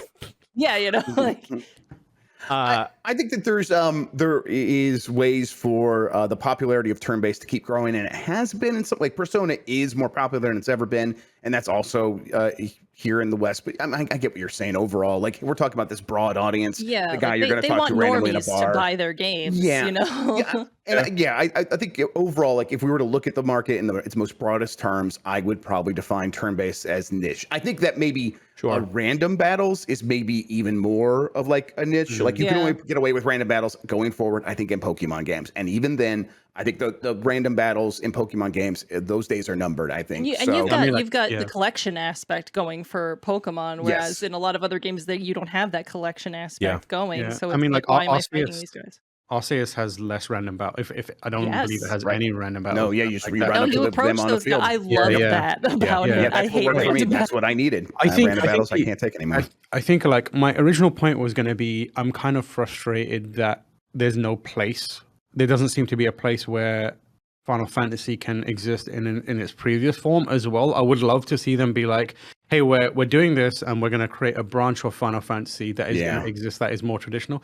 But I think Final Fantasy itself can only exist as this like behemoth of a thing that they need to make sure sells more and more. And the thing that they're doing the is mobile game Ever Crisis is like where they might be doing that, right? And that feels like not exactly what we want either. They're putting out the kind of like classic versions again. I would love for them to make new Final Fantasy games that are a little more in the vein of the classic ones. But I think the place where they explore that is the kind of like the Octopath Travelers and the Triangle Strategies of the world. And I guess in a lot of ways, like the only thing really missing from those is the Final Fantasy brand. But like there are other games that kind of fill that void in. There's indie games that are inspired by Final Fantasy that still exist, and then we do have the Personas and the Dragon Quests and the Pokemons to still exist. I think my main kind of sadness comes from the fact that Final Fantasy, as we know it, is a completely different thing at this point. And Final Fantasy's turn-based combat was not exactly like Dragon Quest or whatever. There's nuances there, and active time battle is different in its own thing. Yeah, and the good to kind of like the thing that kind of like is we can be optimistic about is like they really hit a sweet spot with Final Fantasy VII Remake, and I feel like at the very least we'll have 2 more of those games that don't stray too far away from it. I feel like unless they do some real stupid shit with it and be like, well, that worked, let's throw that out, chances are we're going to get incremental improvements on that system, which fundamentally feels really great. I would love for them to look at that system and be like, this is a real good middle ground that we should keep. But it seems like they're going further into like, well, let's really, really make sure that we're just making these character action games at this point. Yeah. We're going to move on, but real quick on the count of 3, everyone's going to say niche or niche, however they say it. All right. 1, 2, 3. Niche. Okay. All right. Nintendo Japan says it recognizes same-sex marriages, even though Japan doesn't. This comes from Luke Plunkett at Kotaku. Okay. As spotted by Go Nintendo in a section called Introduction of a Partnership System, which I pointed out on Game S Mornings is an incredible name from Nintendo for what they're doing here. It just sounds like one of their video game platforms. But Introduction of a Partnership System, Nintendo announced that as of March 2021, the company has had a policy whereby same-sex partners can enjoy the same benefits as employees in an opposite-sex marriage. That's a big deal, writes Luke. While there have been attempts at both a national and municipal level in recent years to change this, it was only a few weeks ago that Japanese courts upheld a national ban on same-sex marriages, ruling them unconstitutional. In a case held in Osaka and decided on June 20th, it was found that under the Constitution, the definition of marriage did not extend to partnerships between people of the same gender. So Nintendo is stepping up, like in a lot of these instances, we had this, in the United States recently with abortion bans. Companies are like, hey, we'll find out ways to support you as best we can in whatever way we can. Probably usually with money and travel stipends and health stipends and things like that. Nintendo doing the same thing in a very conservative Japan when it comes to the institution of marriage. I'm glad that they continue to reaffirm that they're doing this. Yeah, and it bodes really well for. Yes, thank you. Thank you, live audience. It bodes really well. Like Nintendo's a huge company, and in Japan, it seems like I'm no expert. Don't Don't call me next time. Allegedly. Allegedly, it seems as though companies and bureaucracy and government move even more glacially in Japan than it does in a lot of other countries. So for Nintendo, as a very, very big, very public, very iconic Japanese company, to do something like this, recently the most valuable Japanese company. So yes, like a leader among companies there. Setting a really, really good example that just bodes well, because like it takes somebody to like doing this kind of thing, being a trailblazer and setting a good example for other companies, and therefore the greater society, to kind of be like, wait a minute, like we should go along with this too. So this rules. Absolutely. Let's see. Let's keep moving. UK government says the games industry must act on loot boxes or face legislation. We talked a little bit about this topic with Skate. UK government showing up a few years late to this conversation, it feels like, but here they are. They said that the games industry must do more to protect vulnerable players from loot boxes, and that it will not hesitate to consider legislation if companies do not bring in sufficient measures to keep players safe. We want to stop children going on spending sprees online without parental consent, spurred on by in-game purchases like loot boxes, said Culture Secretary Nadine Dorries in a statement. Game companies and platforms need to do more to ensure that controls and age restrictions are applied so that players are protected from the risk of gambling harms. Children should be free to enjoy gaming safely while giving players and guardians the peace of mind they need. I think that this is all fair criticism.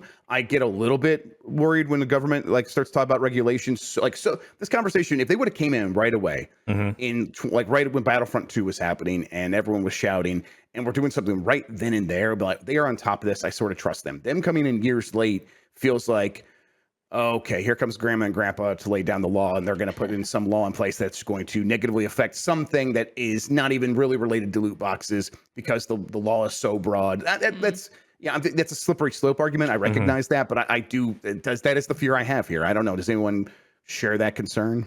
Yeah, I feel like it could drastically, with too much oversight, it could drastically affect the landscape of a lot of games.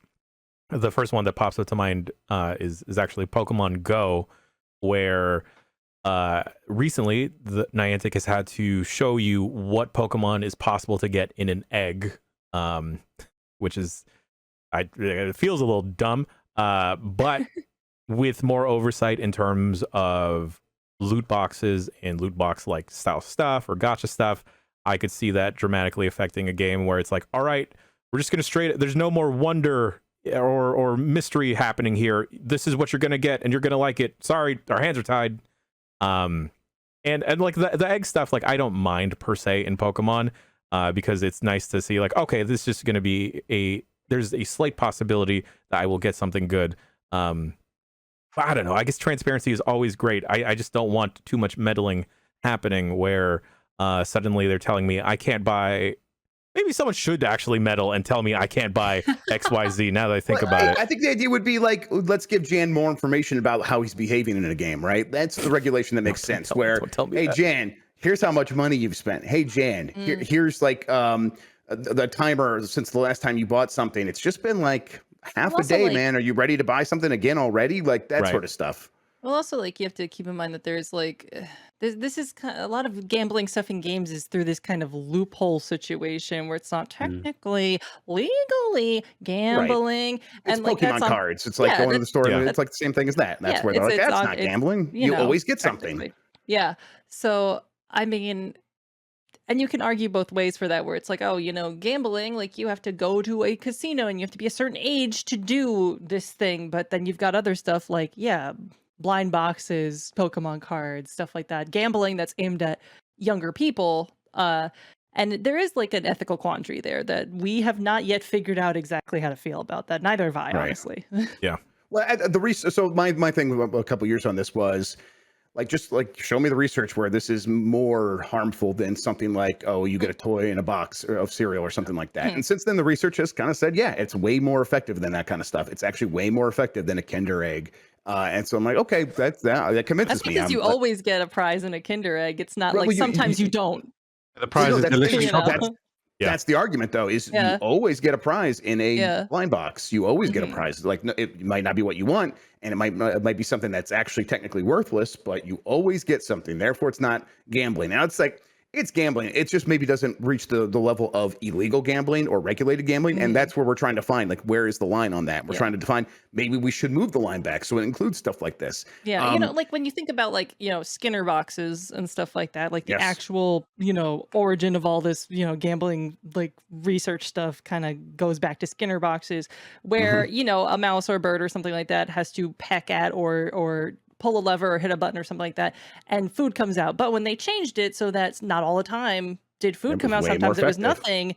They would hit that button fucking constantly, even when they had plenty of food in the corner. They just wanted to get the prize because there was some chance they wouldn't get the prize.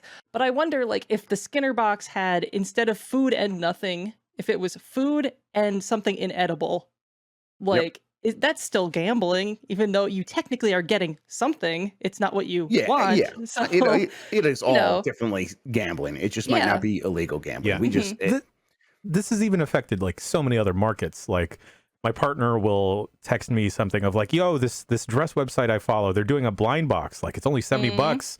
And then, you know, the marketing will be like, oh, you could potentially get a dress that's been out of print or a dress that's worth like $300-400 if you spend 70. But most of the time it is just like a bunch of basic tees. Like a friend of hers wound up buying 3 of these mystery bags, and they just got the same crew neck sweater in different sizes. That sucks. That's Yeah. that's gambling, and that sucks. And yeah, I understand why people are like, I don't want kids to have to do that. Right. That's And bad but for then your it's like, brain. right. It's like, oh, okay. I also don't know if I trust the government to regulate in a way that would be like only Absolutely. affect kids. And it's like, Yeah. I mean, how are these? I mean, my kids don't have credit cards, and I like, but is that enough for every kid? Right? Like, Yeah. I Yeah, think I like don't know. maybe I'm speaking out of turn, but no regulation is going to be as effective as a switched on and engaged parent keeping an eye Yeah. on what their kids are Absolutely. doing. And I think this like UK government stuff is a little bit like someone just discovered that this thing, their friend, their old yes. friend has just told them this exists, and they're like, "Wow, we should do wowie Oh zowie." no. Yeah. Wowie zowie. And it's like, okay, yeah, you guys are way behind, but it feels like at least in their phrasing, like we want to stop children from going on spending sprees. Like an equal amount of attention needs to be put on ensuring that people with kids, parents, whoever it may be, are educated on what's capable within these games and how easy it is both to spend Right. money, but also how easy it is to stop kids or stop people that, you know, have access to this stuff from spending that money. You can easily like, you know, gate it with passwords and even not have any card details logged in and just, you know, keep an eye on that kind of stuff in that way. So like there's an education that needs to happen, but like the way this is phrased, it feels a bit fear-mongery to me. Yeah. Sure. In a Yeah. way. There's definitely like a responsibility and an onus on like, you know, the guardians and stuff like that, but also is there no, you know, societal obligation on the part of the businesses who are Yes, making absolutely like should be. very predatory things on purpose, you know? So I understand like the gray area here. It's all really interesting. Like, don't get me wrong, Yeah. I'm not coming down on Yeah. any side strongly here. It's Yeah, just all very right. Me neither, interesting. really. Yeah. Yeah. I'll say that. I will say when I look around at the people who are like, "What about the kids?" 9 out of always 10 of a them don't have kids. Yeah. Yeah, That's 100, always, yeah. that's always a scary thing to hear. Think of the children. It's like, how many It's times has think of the it's a children red been flag used? argument for me every Ooh, time. What about the children? absolutely. I'm like, Mm. okay, let's really dig into what you're saying here. I bet you don't. And yeah. So whatever. The I said, don't use that children argument if you are don't have like kids. children are so much better than dealing with most of the shit that exists on this planet that adults are exploiting their existence to use for like political and ideological means. Like Absolutely. you speak to most kids and they're like, I don't give a shit about this stuff. I don't care. Well, I'm busy. Right, and it's like I'm sucking my that's the- thumb right now. Leave me alone. Yeah, that's the underlying thing. It's like you don't like this thing, and therefore you're using the "what about the Your kids" kid, argument. You want it to Yeah. go away because you like this stuff's getting into my games. I want it to go away, and it doesn't mean it shouldn't go away. I just that argument rubs me the wrong way. All sure. right, Mario Strikers is getting its first free update. It's going to add 2 new characters this week, along with some other things. It's coming out July 21st. It adds the sexiest character of all time, Shy Guy. Go.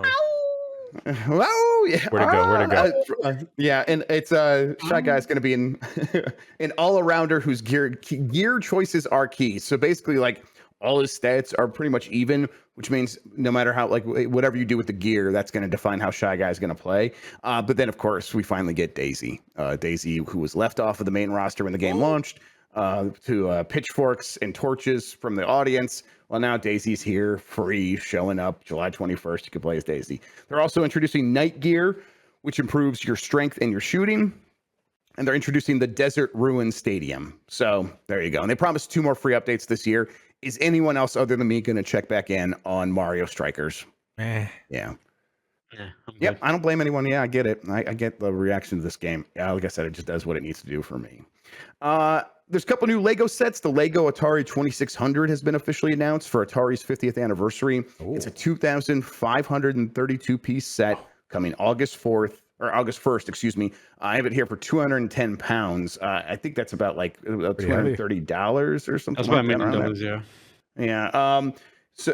So yeah, it's I don't know. It looks cool.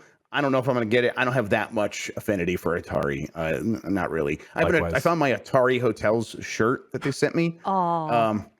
Which, you know, they're never gonna make the Atari Hotel, so now I actually want to wear the shirt. I'm like, yeah, that's cool now. Then they're also doing a Lego Bowser, $280 Lego Bowser, a pretty massive kit at over 2,800 pieces. They are saying this one's much more for, like, you know, advanced builders or whatever. It's 12.5 inches tall, 16 inches wide. It's a big boy. Big boy. $280. I think I probably will get that one. That one looks pretty fun. It's like a detailed sculpture of Bowser. It looks really good. It looks really good. So the Lego Atari 2600. This is a dumb question. It doesn't work, does it? No. Listen, I don't blame you for, because like the Nintendo one looked like it almost would work. But no, just it like does. throw They a are not chip shipping. In there and maybe right. You the problem is it probably wouldn't take much to like. You're then playing Atari games, and it's just that like is the issue. You need that in your life right now. Yeah. Damn. Dan, don't buy this Lego Bowser. Dan in the chat wanting the Lego Bowser. Well, Dan's really into Gunpla now, so this is the next logical step. You gotta paint that Gunpla. Let's do a Gunpla stream. Yeah, we pitched that a while back, actually. Yeah, love that Gunpla. Dan Record says convincingly. And then Jan said I couldn't do the model of the Magikarp because it was too simple. It was too easy, Jess. You need something with more sheets. I like the Magikarp. Not gonna let you expense the Magikarp. You need at least 5+ sheets. Damn it. That's a good manager right there. Making sure you don't hurt yourself with something that's too simple for you. First images of the next Yakuza game have appeared online. This is as spotted by Famitsu, a video posted by MMA fighter Mikuro Asakura, during which he takes a tour through the Ryuga Gotoku studios. Jeff, it's Ryuga Gotoku. Thank you. You're hurting me. I'm sorry. Yakuza. Ryuga Gotoku studio. Mikuro Asakura has shown several stills from the next games in the series. I'm going to do it worse from now on, everybody. You've asked for it. The tour is conducted by Sega president Haruki Satomi. Who shows Asakura around the offices. Asakura is a big fan of the Yakuza series, hence the tour. However, it's unlikely that the fighter was aware that he was leaking confidential information in this video. It's just images of like... Who's going to tell him? Who's going to tell the man who professionally beats the shit out of people? Yeah, absolutely. So you can see images like Ichiban has his hair tied back and looks pretty baller. Looks really tough. You're looking good. Exactly. And some of the other characers. This is probably the next Yakuza game, a direct sequel to Like a Dragon, right? Yeah, they said as much. They said they were. That's right. They confirmed that, right? They were taking on Ichiban as like. Kiryu's too old now, so. Yeah, Kiryu. Right. I mean, Kiryu is never too old for anything, but I know. Makes sense to let. Give me. He'll be 90 years old and still looking hot as hell. Give me like a Logan movie, but Yakuza game. Batman Beyond, but like your Kiryu. Yeah, Kiryu is just like your guide. Yeah, give me Wolferdell. Yeah, you go like your young Terry McGinnis in trying to infiltrate or get into the Yakuza, but every now and then you just go back and get advice from a weathered, tired Kazuma Kiryu. You want to talk about weird, unrealistic proportions that are too attractive in media? Batman Beyond, the shapes of everyone in that show. Thick. Thick and slim. If you thought Sony was only adding 2 classic games to PS Plus Premium, you are a fool. They are adding 3. So I had some complaints when they said, "Hey, we're going to add 2 PSP games to this premium tier that you could pay $18 a month for." Loco Roco, Midnight Carnival, and No More Heroes Allowed, both PSP games. They're actually adding a 3rd PSP game as well, Echo Shift, which I think is like a non-Euclidean puzzler. It's actually a pretty good game. So there you go. Cool. I guess that makes it worth it now. Where's everyone at with PS Plus? Like overall, you feeling good? Hit the "it's a fraud" button. Oops. No. Oh God. Both. It's problematic as well. Both of them, yeah. Yes. It's a fraud. There we go. There we go. And Dan Reichert and Chess says PS Plus is confusing and weird. So you got the confusing the Dan Reichert audience out there. I'm just like overall, I'm like the premium tier feels very underwhelming still, and it doesn't seem like they're too worried about making it feel valuable. Yeah, you know what it does feel like they care about. Yep. Anyway, for that cash secure in the bag. You have until March to buy everything you want from the retiring eShops on the Wii U and 3DS. This is just a PSA. They just announced for sure that it's shutting down in March. This is something they've kind of said was coming for a while. Now we have the date. March, it's all over. To me, this is just an excuse to be like, okay, I have permission now to really hack the hell out of my 3DS and my Wii U. Yeah. I'm going to do some real messed up stuff to these systems. Do some dirty things. Go to town. Dirty things. Legally. Hang out with those polygons. Yes, hang out with those dirty polygons. That's right. PlayStation is acquiring esports tournament platform Repeat.gg. This comes from Video Games Chronicle. Sony Interactive Entertainment has announced plans to acquire esports technology platform Repeat.gg for an undisclosed sum. At PlayStation, our vision for esports has always been about breaking down barriers for gamers to compete at all levels. This comes from Stephen Roberts, Vice President of Global Competitive Gaming at SIE. Together with the talented Repeat.gg team, we're excited to explore more ways for players to engage in competitive gaming and expand the breadth of our esports offerings. This is just the start of our journey, and we look forward to sharing more updates with our community in the future. This sounds like a way for them to bring competitive tournament stuff to the actual players and not just like hosting big professional tournaments. Seems like a platform for making everyone a competitive esports player. I think Sony's just trying a bunch of stuff this generation. They also bought Evo. I think they're just like trying to see if there's any ways for them to expand in any new markets, right? Yeah, sure.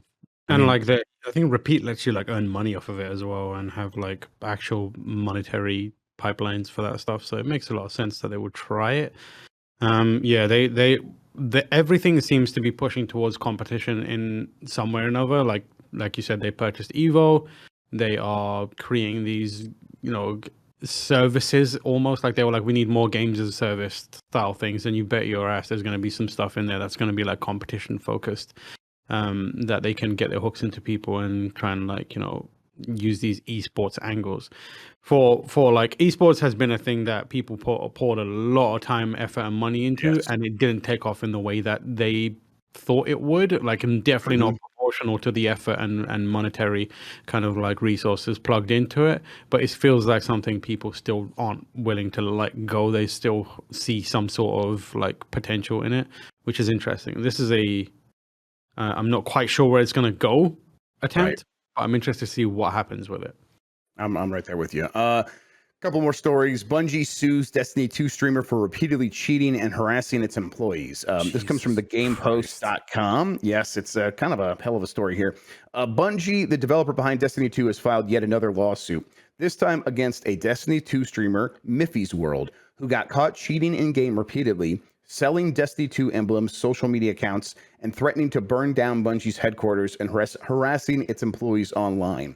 In a lawsuit filed last week, Bungie claims that the Twitch streamer, Luca Leone, who also goes by the Twitter handle Inkcell, has created 13 different Bungie accounts despite being hardware banned from playing Destiny 2 for using cheat software. I mean, with a name like Inkcell, you know what you're getting. I bet you they love women. Yeah, I bet they're very fond of treating people equitably. Leon has now made 13 separate accounts in his attempts to evade the ban, and each new account was therefore a separate breach of the LSLA. Oh. In addition, Leon has also been harassing and threatening Bungie and its employees on several different occasions online, warning Bungie to keep its doors locked after moving to Washington, where Bungie has its headquarters. I just realized I'll be moving to a place, this is a quote, I just realized I'll be moving to a place 30 minutes away from DMG, which is Dylan Gaffner, community manager at Bungie. Leon said in one of his tweets. Leon has also repeatedly made threats targeting Bungie and its employees, tweeting about his desire to burn down Bungie's office and declaring that specific Bungie employees were not safe given Leon's intent to move into their neighborhood. This person is clearly pretty deranged, and I think Bungie's kind of making a move here. I'll tell you, I had some of their names, and you said, oh, are they fond of women? One of the first names they were using was Ho Annihilator. They had a whole bunch of names like that. So that's a name you can believe is true. You know, someone like that is definitely annihilating your hoes. Definitely getting laid right there. Yeah. Damn, get a load of this guy. He's a Ho Annihilator. Whoa. Wow. Pathetic. Like, you cannot exude more pathetic energy than that. Yeah. That is incredible. The rest of his names just kind of depressed me, so I was like, I'm gonna not actually. I was gonna do a game. We're like, hey, rank these names, and then as I was reading through, I'm like, oh, well, no, we can't actually do that. I like searched them on Google to see what their Twitch presence was like, and the only Miffy's world I can find is like 200 followers, and is list themselves as a Bungie playtester from Los Angeles, which is. I wonder if Twitch who knows? has also like banned them by now. I bet Twitch has also banned them. Yes, yes, exactly. Which is well deserved. And like, who is watching those streams and being like, Sweetie, get a life. I mean, it's only like the people that are completely obsessed with the game to a point where it drives them mad, and they behave in this way.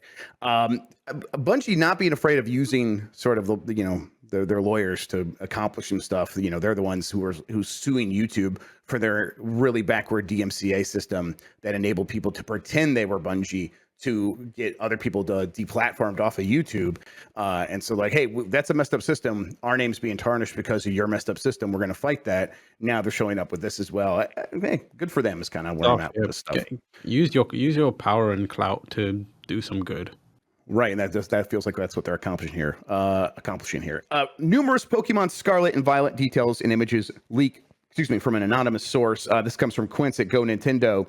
Included in these screenshots are images of new Pokemon, evolutions, gym leaders, and more. The screenshots are very blurry. If you people want to look them up, go for it. But they're not really worth like bringing up here. There's also some unconfirmed info regarding the new game's structure, features, and options.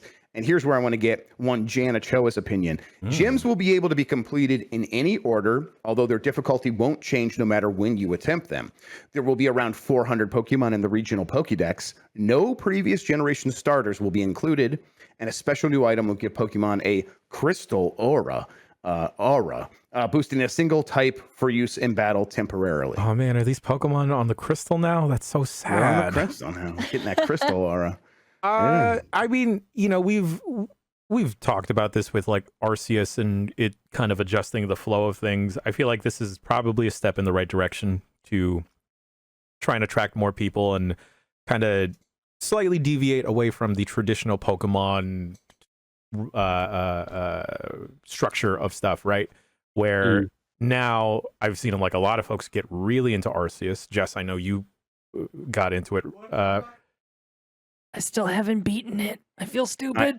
It's fine. I did a 12-hour stream of it, and I want to go back, and I haven't beat it either. So, but you know, part of that appeal is just like, oh, I can just go catch all these Pokemon, all these big boys, and have a good time. I think being able to diversify how you attack the gyms is also going to help attract more folks as well.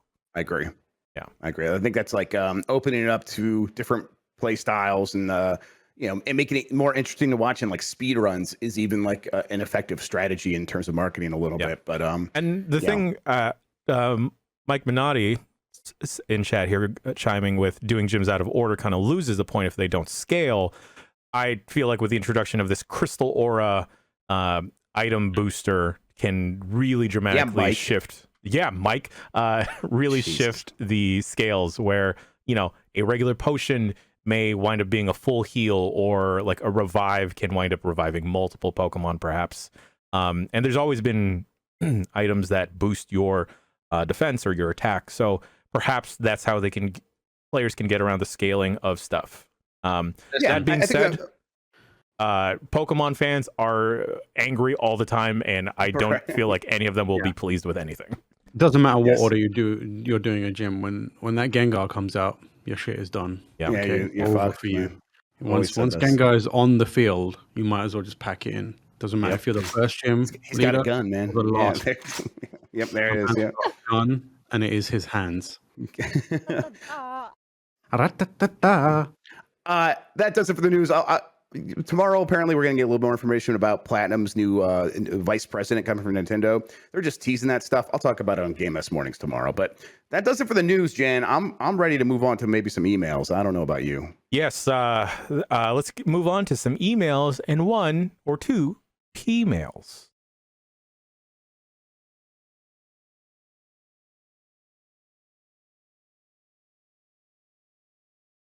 Someone out there, I think several people out there, I think actively hate me and want to see me do the opposite of thrive. What is the opposite of thrive? I don't know off the top of my head. Because destitutes, die, shrivel, shrivels, yeah. Because they have linked previously what I believe is an anime horse racing game that you can bet on. Oh no! And then I'll see. Maybe I'll see y'all for the rest of the week. I don't know. I know Rob and I got a couple of things to do, but maybe not, because this might just be the last you see of me because of. I'll get you your cardboard box with suspenders back out. Oh boy! Oh Bring boy! it to UPF. No, I don't want to bring it to UPF because then, oh boy! But you know what? I am gonna bring emails, baby. Emails. I was told about Pmails, and then I was thinking urine mails, which is probably not what we're doing here. Piss mails. I realized that Pmails in my head meant physical mails. Right. But that is we just called that mail. It's just mail. Okay. All right. Yo, on the road trip because I drove to Vegas and Palm Springs. My partner and I, we wound up listening to audiobooks. Turns out audiobooks are pretty freaking neat. I highly recommend. Hear good things. You hear good things depending on the book you choose. Did y'all know love stamps are a thing? Love stamps? Excuse me, what? Love stamps. Love stamps, baby. Love stamps. Yeah, I know that song. Yeah. Love stamps. Love stamps are like stamps that just say love, or like are supposed to be reserved for wedding invitations. It turns out I've learned that because of an audiobook. Oh, right. Yeah, I've seen those before, and I've seen them on wedding invitations. Huh. I just thought they were cute. Yeah, I mean, you're not going to put an Abraham Lincoln stamp on a wedding invitation. I mean, unless that's the theme of the wedding. Anyway, Jess, you got to... married to Abraham Lincoln, I'll have you know. Turns out your semi-husband's side gig is an Abraham Lincoln impersonator. Short. Doesn't make a lot of money. Jess, you got a mail in the mail. Oh, I did. I thought you meant an email. I thought you meant a male. Yeah, a male human. Yeah, a male human. Physical male. For audio listeners, that's what people call me, a physical male. Yeah. You got me with that one. Jess is unboxing a box. This is real. What have you got in your hand?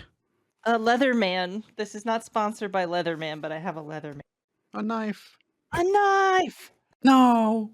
Whoa, this is sick, actually. Yeah, there's a wax seal on that bad boy.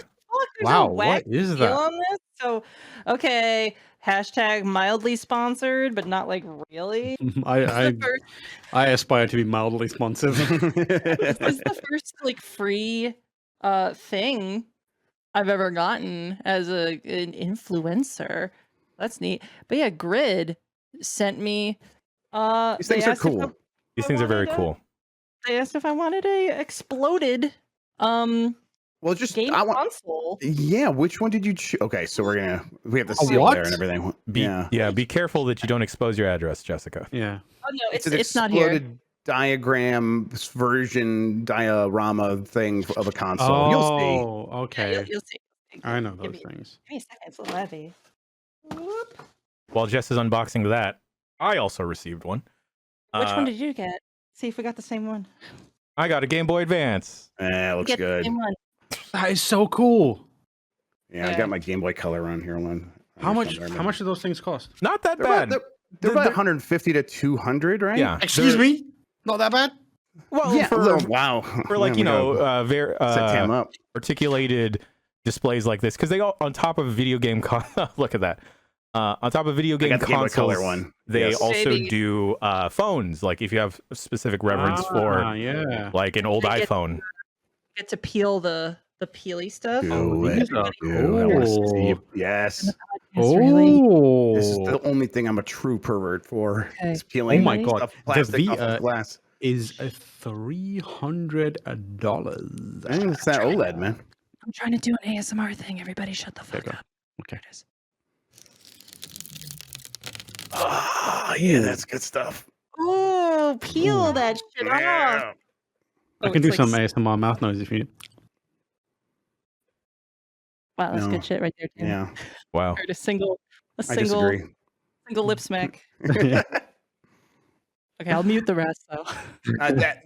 These things are very. I guess for audio listeners, it is a framed old Game Boy Color where it's been all the parts have been taken out and laid out, and they are labeled and diagrammed, and it's very pretty and very like handsome is the word. It looks like just this handsome display of old technology. And for me, it's like way better than collecting games. I just kind of like, oh, let's put this thing up on a pedestal. And Yeah. The Game Boy Advance is so nice. It is. Damn, that's really great. That's the one Jan's got. That Jan's got.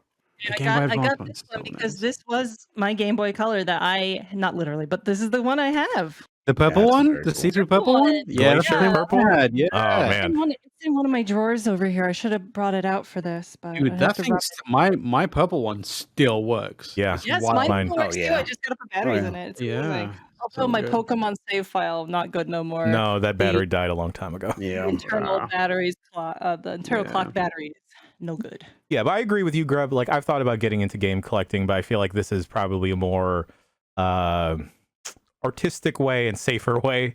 Yeah, right. I don't because I think we might be on the same wavelength here, where it's like once I start going down the path of collecting, Yes. I gotta keep going. Just to be And clear, then I'm deeply unhappy, so I can't have the that. actual hardware is in there, correct? Yes. I think if you put all this stuff together, It works? It would work. I bet that these are. God, these are. I bet these are stunning. broken systems that they probably have purchased, and but this Yeah. is like the real hardware. Yeah. But these are. It looks pretty damn like new stuff. Like it doesn't. Yeah, it look, looks like it's I'm sure they cleaned up cleaned the and hell stuff, out of it. yeah. Yeah, absolutely. Oh, no, it's not Dude. new. There's definitely some like Rust and like Rust and acid. stuff. Yeah. yeah, there's some like acid, like I- there's some corrosion in here, but it's still very pretty. I might get that Game Boy Advance. That's quite- that's really Gridstudio.cc if you're interested. And again, they didn't give us any money. They No. did send 3 out of the 4 of us one of these things for free, though. So, Yeah. you know. And you know, like I actually have a lot of fondness for my old iPhone 3GS, and I thought about Oh, man, you really are a sicko. You really I are. thought about picking that up. You know, and Sounds if you like that were, iPhone got me through a lot. let me tell you, I've seen a lot of buttholes on that phone, man. not enough if you're telling me. We got a couple of emails. You can send your emails to bombcast@giantbomb.com. And you know, the email well is kind of a little dry these days. It's filled with more spam than anything, and not the spam that I like. Right. I think because we're getting a lot of, Bombcast@giantbomb.com. Yeah, we got to Yes. keep saying the email address. I Yeah, think. we're getting a lot of the stuff through like Discord and stuff, right? Yes. I'm also getting a lot of voicemails That's the instead for the thing. voicemail dump truck. So Yes. you can still send your old timey emails. Yeah. Hey, bombcast@gmail. What was it? if you're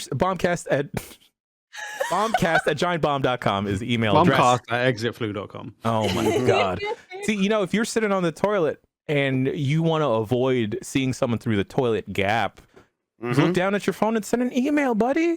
Just There you go. there you go. If you are in an awkward situation, a social situation where you don't know anyone at this party or you don't know how to talk to anyone, just shoot us off an email. Be like, hey, someone double dipped in the cheese dip. I don't think I'm gonna get it. Anyway, Yeah, Maybe what we should do is give people a prompt, and you know what we'll do? Maybe for next week we'll have a short agony aunt section. So like, if you've got life problems right now, just send us what's going on, and we will give you an answer severely delayed. Yes. Nothing with any pressing emergencies. Yeah. Nothing. Don't be like emergencies. Don't be like I'm about to shit myself. I've got two options. Which one of these do I do? Unless you want to kind of like, unless you've done the thing and you're not 100% sure you did the right thing, you can email us and we'll tell you what the right thing would have been to do, and you can compare and contrast.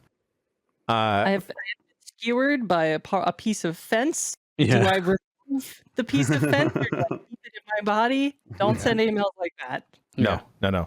First email comes from Ben in Boston. Hi, all. I love when Sega gets weird. Things like Seaman, Sega Gaga, and even goofier parts of Yakuza have their own special flavor that I just adore in a special way. Are there any other game companies whose weird side you especially like? Thanks, Ben in Boston. Yeah, I mean Nintendo. I think it's like when like the WarioWare stuff in there, and like Rusty's Real Deal Baseball is one I'm never going to stop talking about. That is just that's the weirdest game. It, like having to like talk about. It's a game about spinning microtransactions as much as it is about playing baseball. But you could talk the dog that owns the baseball shop down from $10 to $2 by going through these conversation trees with him. And as you do it, like he starts talking about how he needs the money for his family, but you could just keep pressing him and keep pressing. He's like, all right, fine, I'll go to $2. And then you go play the baseball mini games. And while you're playing the baseball mini games, you could look in the window of the shop and you could just see him crying because he's like completely broke and he's destitute and he can't feed his family. And I'm like, this game rules. This is the best. And like Tingle's Rosie Rupee Land, and another game that's pretty similar in concept of like trying to figure out how much money you need to spend, a capitalism simulator. There's some awesome, weird Nintendo stuff that I'm just super down with. I can't think of like a specific studio or company, but I really enjoy the DS era of like, we got to make something work here. Like a couple of games that popped to mind is some of the Zelda games where you would have to solve a puzzle by closing your DS. The Brain Age games were absolutely fantastic. Cooking Mama has never been the same. And wasn't Zelda where you had to stamp the thing right? that was onto your maps. Fun. Yes, that was so cool. So good. And then like Elite Beat Agents, a couple of rhythm games I feel like really stuck out specifically on the DS, and like I guess 3DS too as well. God, there was another weird one I was thinking of on the DS. Project Rub. Oh, Project Rub. Feel the Magic. Yeah. Nintendogs was fun. And there was also like a lot of games that maybe not have really took full advantage of the dual screen stuff or all the full functionality. But I feel like some companies also just got really weird with all their games. Like there was a Dragon Quest game called Rocket Slime, where you were just pulling back on the slime and just letting that thing go. And that was a lot of fun. It was really different than anything else coming out of like the Dragon Quest team for a while. Yeah. For me, the one that I go to is Capcom. Like when Capcom got weird, they made some really iconic games. Like the stuff like Beautiful Joe. That's not particularly weird, but it was very much outside of, their traditional wheelhouse of Resident Evil, Street Fighter, and that kind of stuff. God Hand is probably one of the weirdest. I just love God Hand is such a good game. Killer 7. Yep. Like that kind of stuff. They made some really cool, weird games back in the day. And when they got like outside of the box thinking developers and designers into it, they made some fascinating, like it even resulted in like some traditional games that were so weird and different that they became like really cool. Like Okami is just like, a Zelda game, but like they got real weird with that aesthetic and having the paintbrush mechanic and that kind of stuff. The Ace Attorney games are very strange. Ghost Trick is very strange. Ghost Trick. They did some amazing stuff, and I truly love Capcom's like old stuff and the weird stuff. I mean, I think Capcom's a great developer. Even games that are kind of sorry, Jess, you go ahead. Oh, sorry. I love speaking of Capcom, I love one of the reasons I like survival horror stuff is sometimes they sprinkle in stupid bullshit that's really actually quite funny, and I think Resident Evil does that a decent amount. Like it's got such a great like camp factor and schlock factor to it sometimes. Absolutely. And even like, I'm bringing it up again, Silent Hill. They have UFO endings, and it's like the super serious game, and then like you'll have a stupid fucking ending that's like really hard to get. That's a big stupid joke that completely trivializes all this like serious horror bullshit they've been doing. And I just think that's such a funny contrast, and I wish more horror games would have like a really hard secret ending to get that's like just a goof. So weird. I love it. One of the other developers, I guess, like, I don't know who kind of like, I just think it's a weird game series that I'm very much glad exists, is the Earth Defense Force series. Yes. Which I guess is D3 or like Uke, Sandlot, whoever it may be. That franchise is the dumbest franchise that exists, and it's like frequently bad, but I love it so much. Sweary games. Yeah. Sweary games. Yeah, there you go. Games. And Suda as well, I guess. Blanket statement, sweary games, Suda games. Yoko Taro, throw that bad boy in there. Oh, my man. Shout out to Tulip for no reason. Has anyone played Tulip? No. What is Tulip? Oh my god, we gotta do a thing with Tulip. This was a Natsume released game for the PlayStation 2, where you are a little Japanese boy going around and kissing everyone in town. Bring love. This is my type of game. That sounds amazing. You would love Tulip. Oh my god. He licks his lips first. Yeah, I love when people kiss. That whole game's about kissing. It's part of the super spreader genre. Simpler time. Yeah, Tulip rules. It's so weird. It's so Japanese. I also have a copy of Tulip. It's worth like $250 now. It had like a short print run or something like that. But yeah, Tulip is wacky as fuck. It's so funny. It's so weird. Also, shout out to Blue Stinger being the dumbest game ever. I don't even know how to describe it. Dinosaurs? Christmas? I'm sold. Dinosaurs and Christmas. Dinosaurs Christmas is my drag name. Illbleed. Illbleed. One more shout out to Capcom. I also love the survival horror genre. I'm a little bit more squeamish, as folks know, from Run to the Hills and Run to the Hills. A little bit, yeah. Just a skosh. But in a game like Dead Rising, I really love how just hilarious it is, where like, oh my god, there's all these zombies, but you can put on a Mega Man blaster or a head and just bonk people. Dead Rising's so good.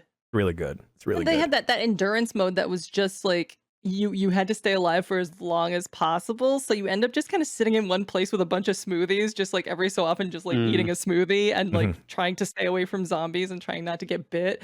And it's jump like you're kicking your way through piles of zombies. And it's like you're just like babysitting a Tamagotchi or something. Like, it's so boring. It's the most boring endurance run of anything you can possibly do. It's so stupid.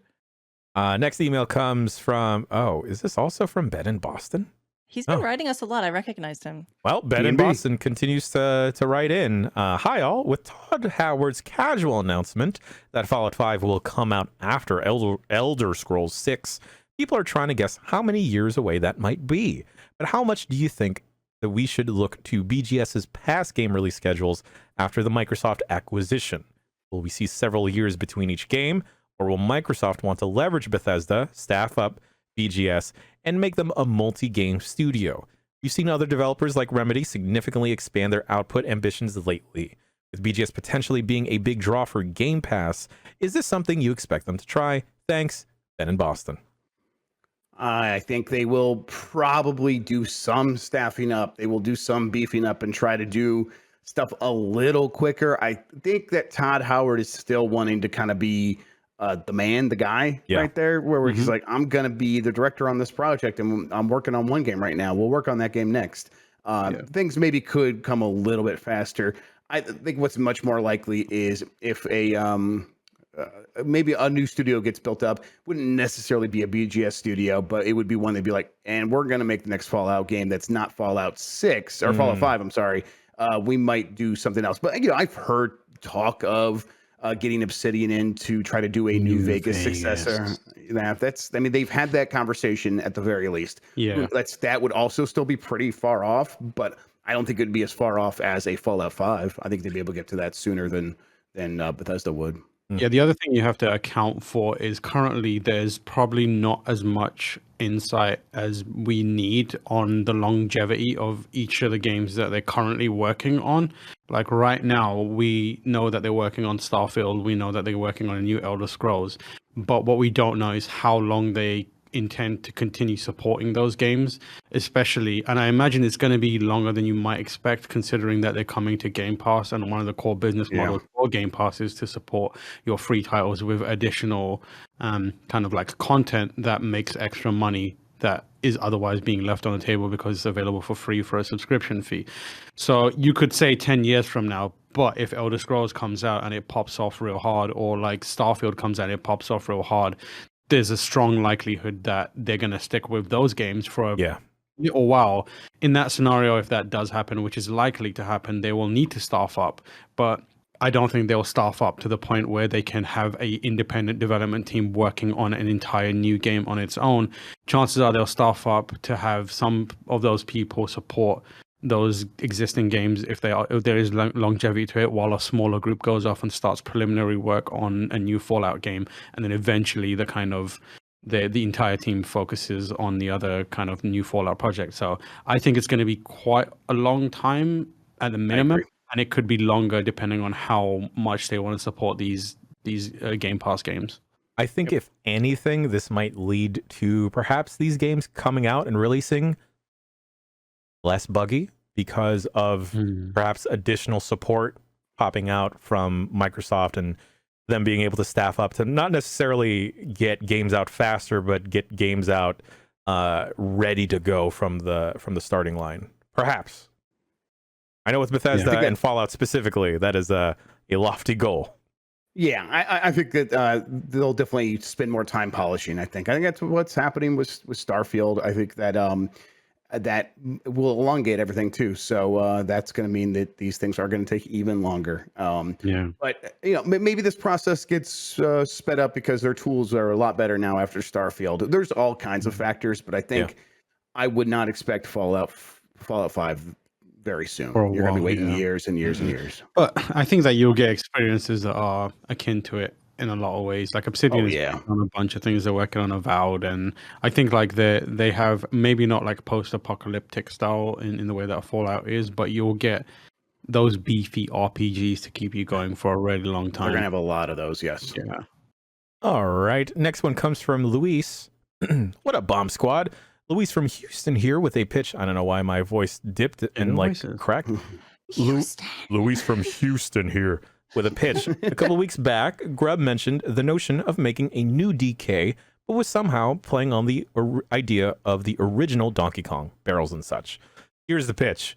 Reskin Catherine, but make it Mario trying to climb up away from Donkey Kong. In between rounds, he hangs with the crew, wondering if he's been saving Peach or Pauline.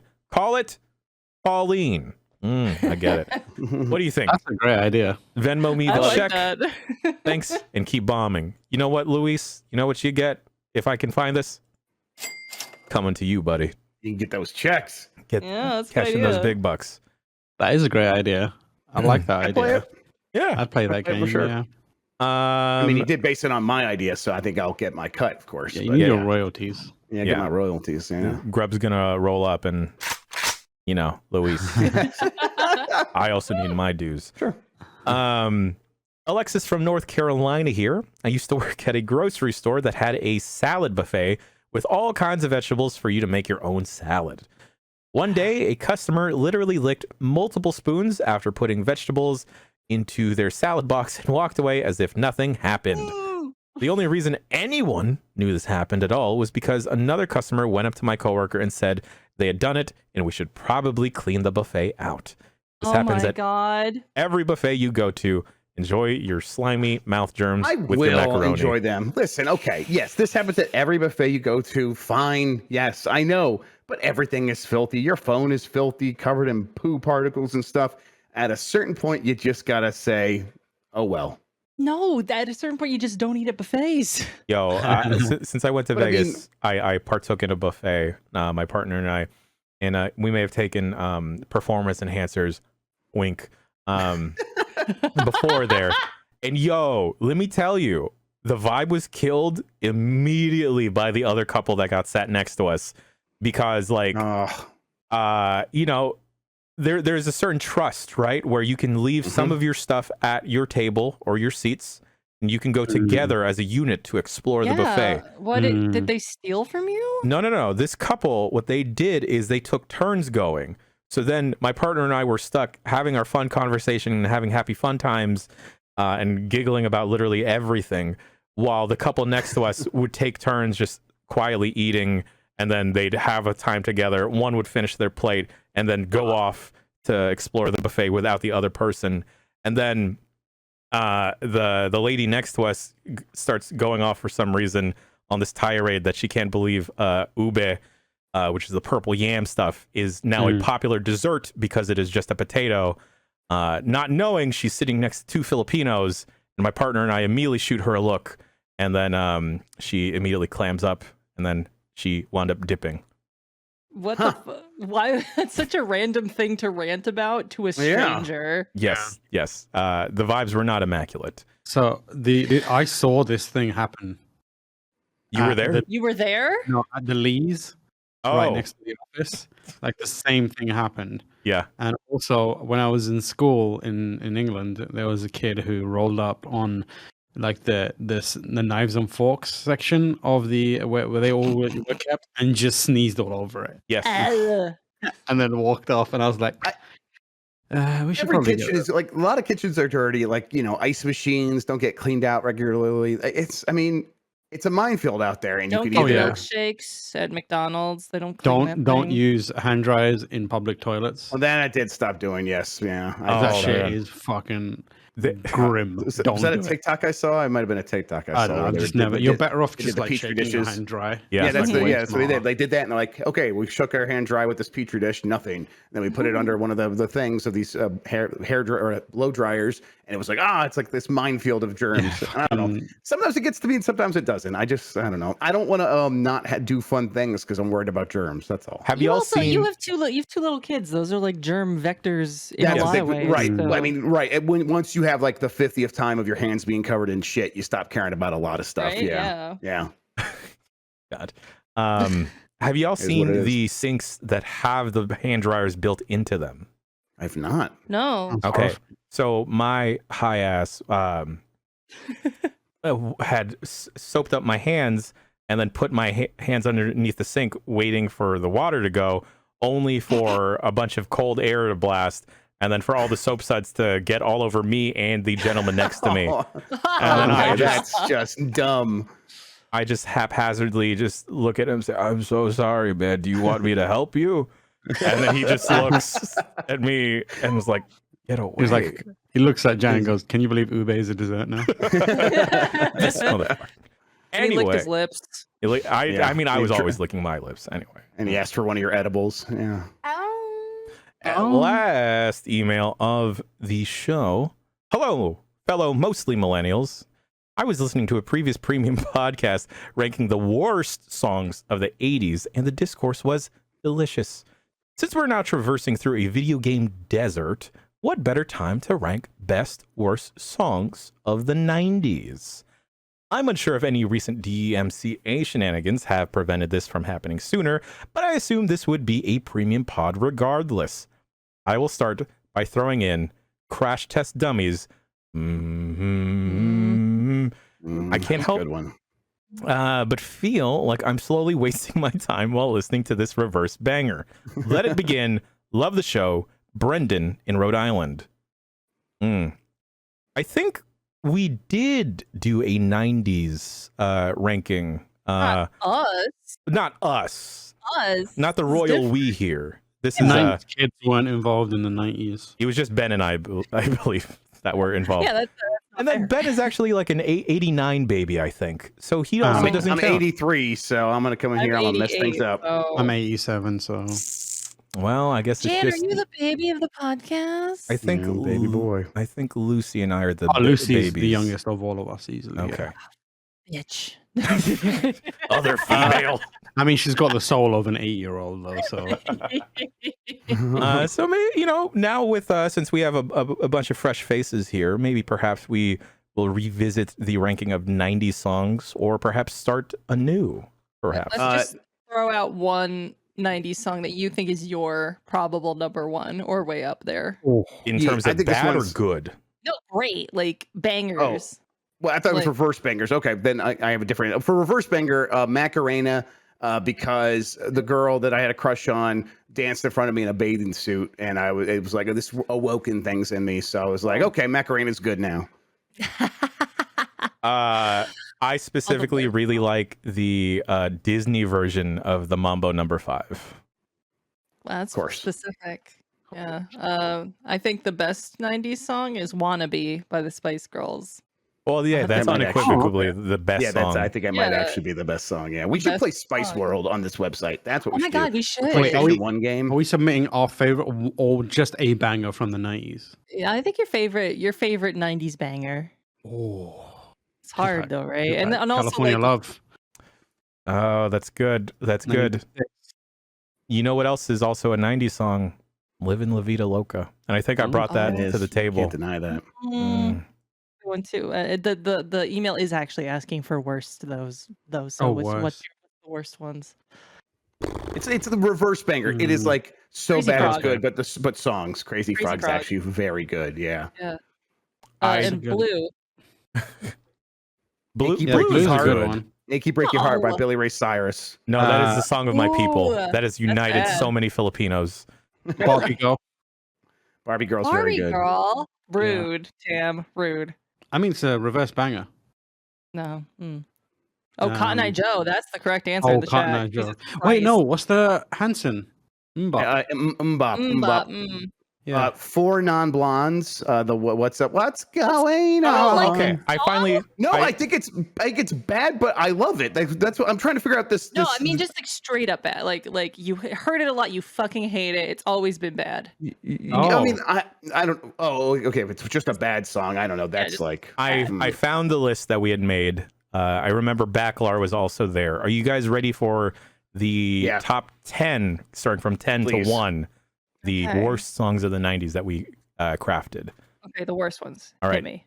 Starting from 10, Savage Garden, Truly Madly Deeply. Okay. Sure. No. That's a good song. Come on, that's a great song. Third Eye Blind, Jumper. Yeah. Which one's that one? I don't know. I want you to step back from that ledge, my friend. That's a great song.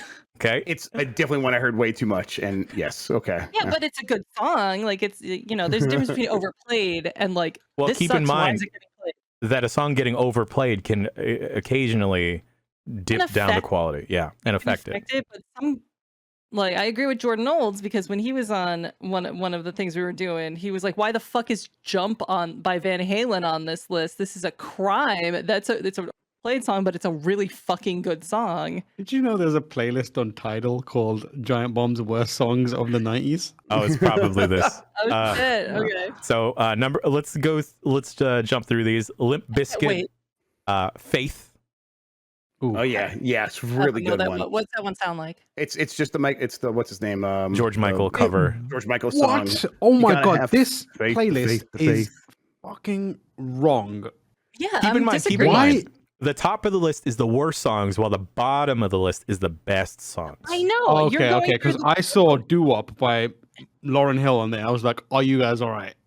You're going through the top 10, meaning the worst ones right now, right?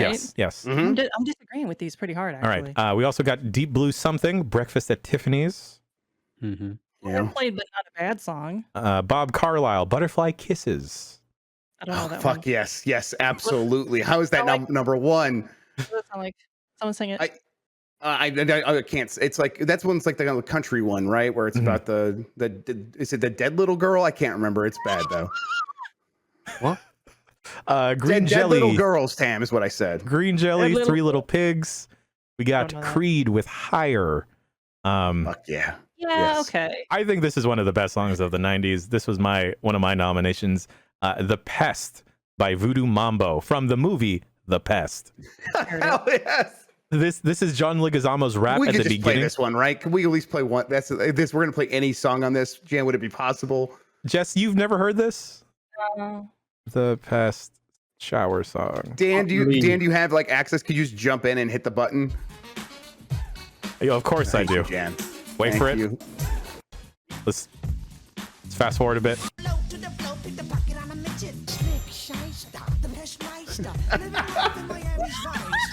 This is great. You gotta is watch great. this movie. Is this? I hope that's on Amazon Prime. We need to do watch the Film of 40s. That yes, absolutely. and then the final two worst songs of the 90s as deemed by Giant Bomb. Jordy Dur Dur de Terre Bebe. What the fuck is I don't remember that one. D'être un bébé. Okay. No, Jesus. And then according to us, the worst song of the 90s is LFO, Summer Girls. Yeah. I don't know how top. Um, Fine, You gotta watch. You had to have watched a lot of Total Request Live to have any idea what that is. God, I kind of like the pest. I kind of do too. Me too. I kind of. Kind of like a perfectly fine. I haven't watched it in years, but I remember last time being like, "This is a good movie." I like John Leguizamo, and this is a good movie. I also like John Leguizamo. Well, that about does it for emails this week. I guess we got a prompt going on. If you got any pressing, not pressing. If you got any maladies of the non-urgent of the maybe physical, emotional, spiritual, cultural, I guess, variety, send your emails to bombcast@giantbomb.com. And your favorite John Leguizamo roles as well. Yes. Anything about John Leguizamo automatically gets on the podcast. Yes. What do we got going on this week? As mentioned at the tippity top of the show, Jess dropped a new hot takeouts. Spent an excruciating amount of time on that. Please check that out. It was only excruciating, but it wasn't a long amount of time. The time spent was excruciating. It's very good though. Thank you. Do the thing. We rarely say this, but like that video, comment on it on YouTube, please, because it is really dang good. I am a proud janitor of Jessica. Thank you. What else do we got going on? We got a special thing popping off tomorrow. We got a live film in 40s, a watch along popping off. What are we watching, y'all? Terminator. The Terminator. 4. God, that's so long ago. We got another episode of Jeff's Albumer Arcade Pit popping off tomorrow. A lovely, lovely team. We're gonna look who's on Arcade Pit, everybody. Yes. Are we allowed to say? Let's say. I think we are allowed to say. All right, Tuesday. Jess. Yeah, we're close enough to it. Yeah. Yeah. Yes. One of the teams is composed of Dan and who's Dan's partner? Guy from Botchamania. Matthew from Botchamania is Dan's partner, right. And which is pretty wild to me. Going against the team of Giant Bomb Darlings, your favorite their first E3 hosts, Abby Russell and Benjamin Pack. That's gonna be a good one. Yes, absolutely. Play the audience cheering noise. Oh, hold on. Where is it? The children, though. The children, yeah. Yay! Look forward to it. That's gonna be a wild one. We also got a voicemail dump truck on Thursday, a Forza Horizon Hot Wheels quick look in the can or in the pipes. Stray quick look was supposed to come out today, but Jeff Baclar is feeling a little ill. We wish him the best. That'll eventually pop up on the website. A Halo co-op stream, perhaps, with Grubb and I, maybe some other hooligans. Yep. UPF as per usual, and the rest of the week you can count on Grubb making a little mess in the mornings with Game Mess Mornings. Yep. Tam, we got anything else popping off on the GameSpot side? That feels like everything GameSpot side. We've got After Dark is recording on Thursday afternoon time. So if you want to see another live podcast, please come through. We're doing something. We're trying to grow our presence on Twitch a bit with that podcast. So if you have some time, please do come by, show it some love. It's going well. We usually have some Giant Bomb doodles in there, which is good. But more are always welcome. But yeah, a lovely time. I love hearing from Jean-Luc, Jordan, and Jake. Yeah. All right, Grubb, Jess, anything else to say before we leave here? Oh, yeah. You know, one thing. Monday, I started doing Monday streams. Next week is going to be a hardware show and tell. So I know Jason's going to come on and bring some stuff. I've got a few things. I'm going to talk about a pretty beefy sound bar I got over there from Sound Blaster. Not the V2, the Katana V2, which I have under this computer. It's another one. We'll talk about that and a few other things. It's going to be kind of a semi-regular thing where we're going to use this as like our hardware showcase. What time is that? That's going to be, I think we're going to do it 2 p.m. Eastern is right now is the plan because we time to eat lunch and stuff like that. But we'll see. For now, that's the time. Yes, 2 p.m. Maybe I'll Monday. pop in and tell you about the signals.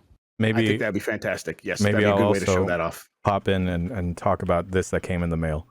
I would like for you to come in because there's some new things happening on Jan there is too. that I holding wanna up talk a about. Steam Deck for Yes, those of you thank you. listening. Or Thank you, people that Jess, have yes. looked away from the screen momentarily.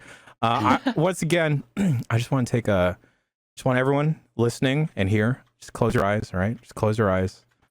Lift up your arms like you are accepting something, all right? Tam will probably know what is coming. But, for the rest of this week, sometimes there may be some negative stuff popping off, but I just want you to just welcome in the positivity, everybody. Just welcome in the good vibes and just whisper. That's when the Blessings come in. Blessings come in. And that has been the Giant Bombcast. I am Jan Ochoa. He's Jeff Grubb. She's Jess O'Brien. He's Tamor Hussein. And you are so attractive. Oh my gosh. Look at you. Damn. We'll see you next week. Oh, I've been ignoring it this whole time.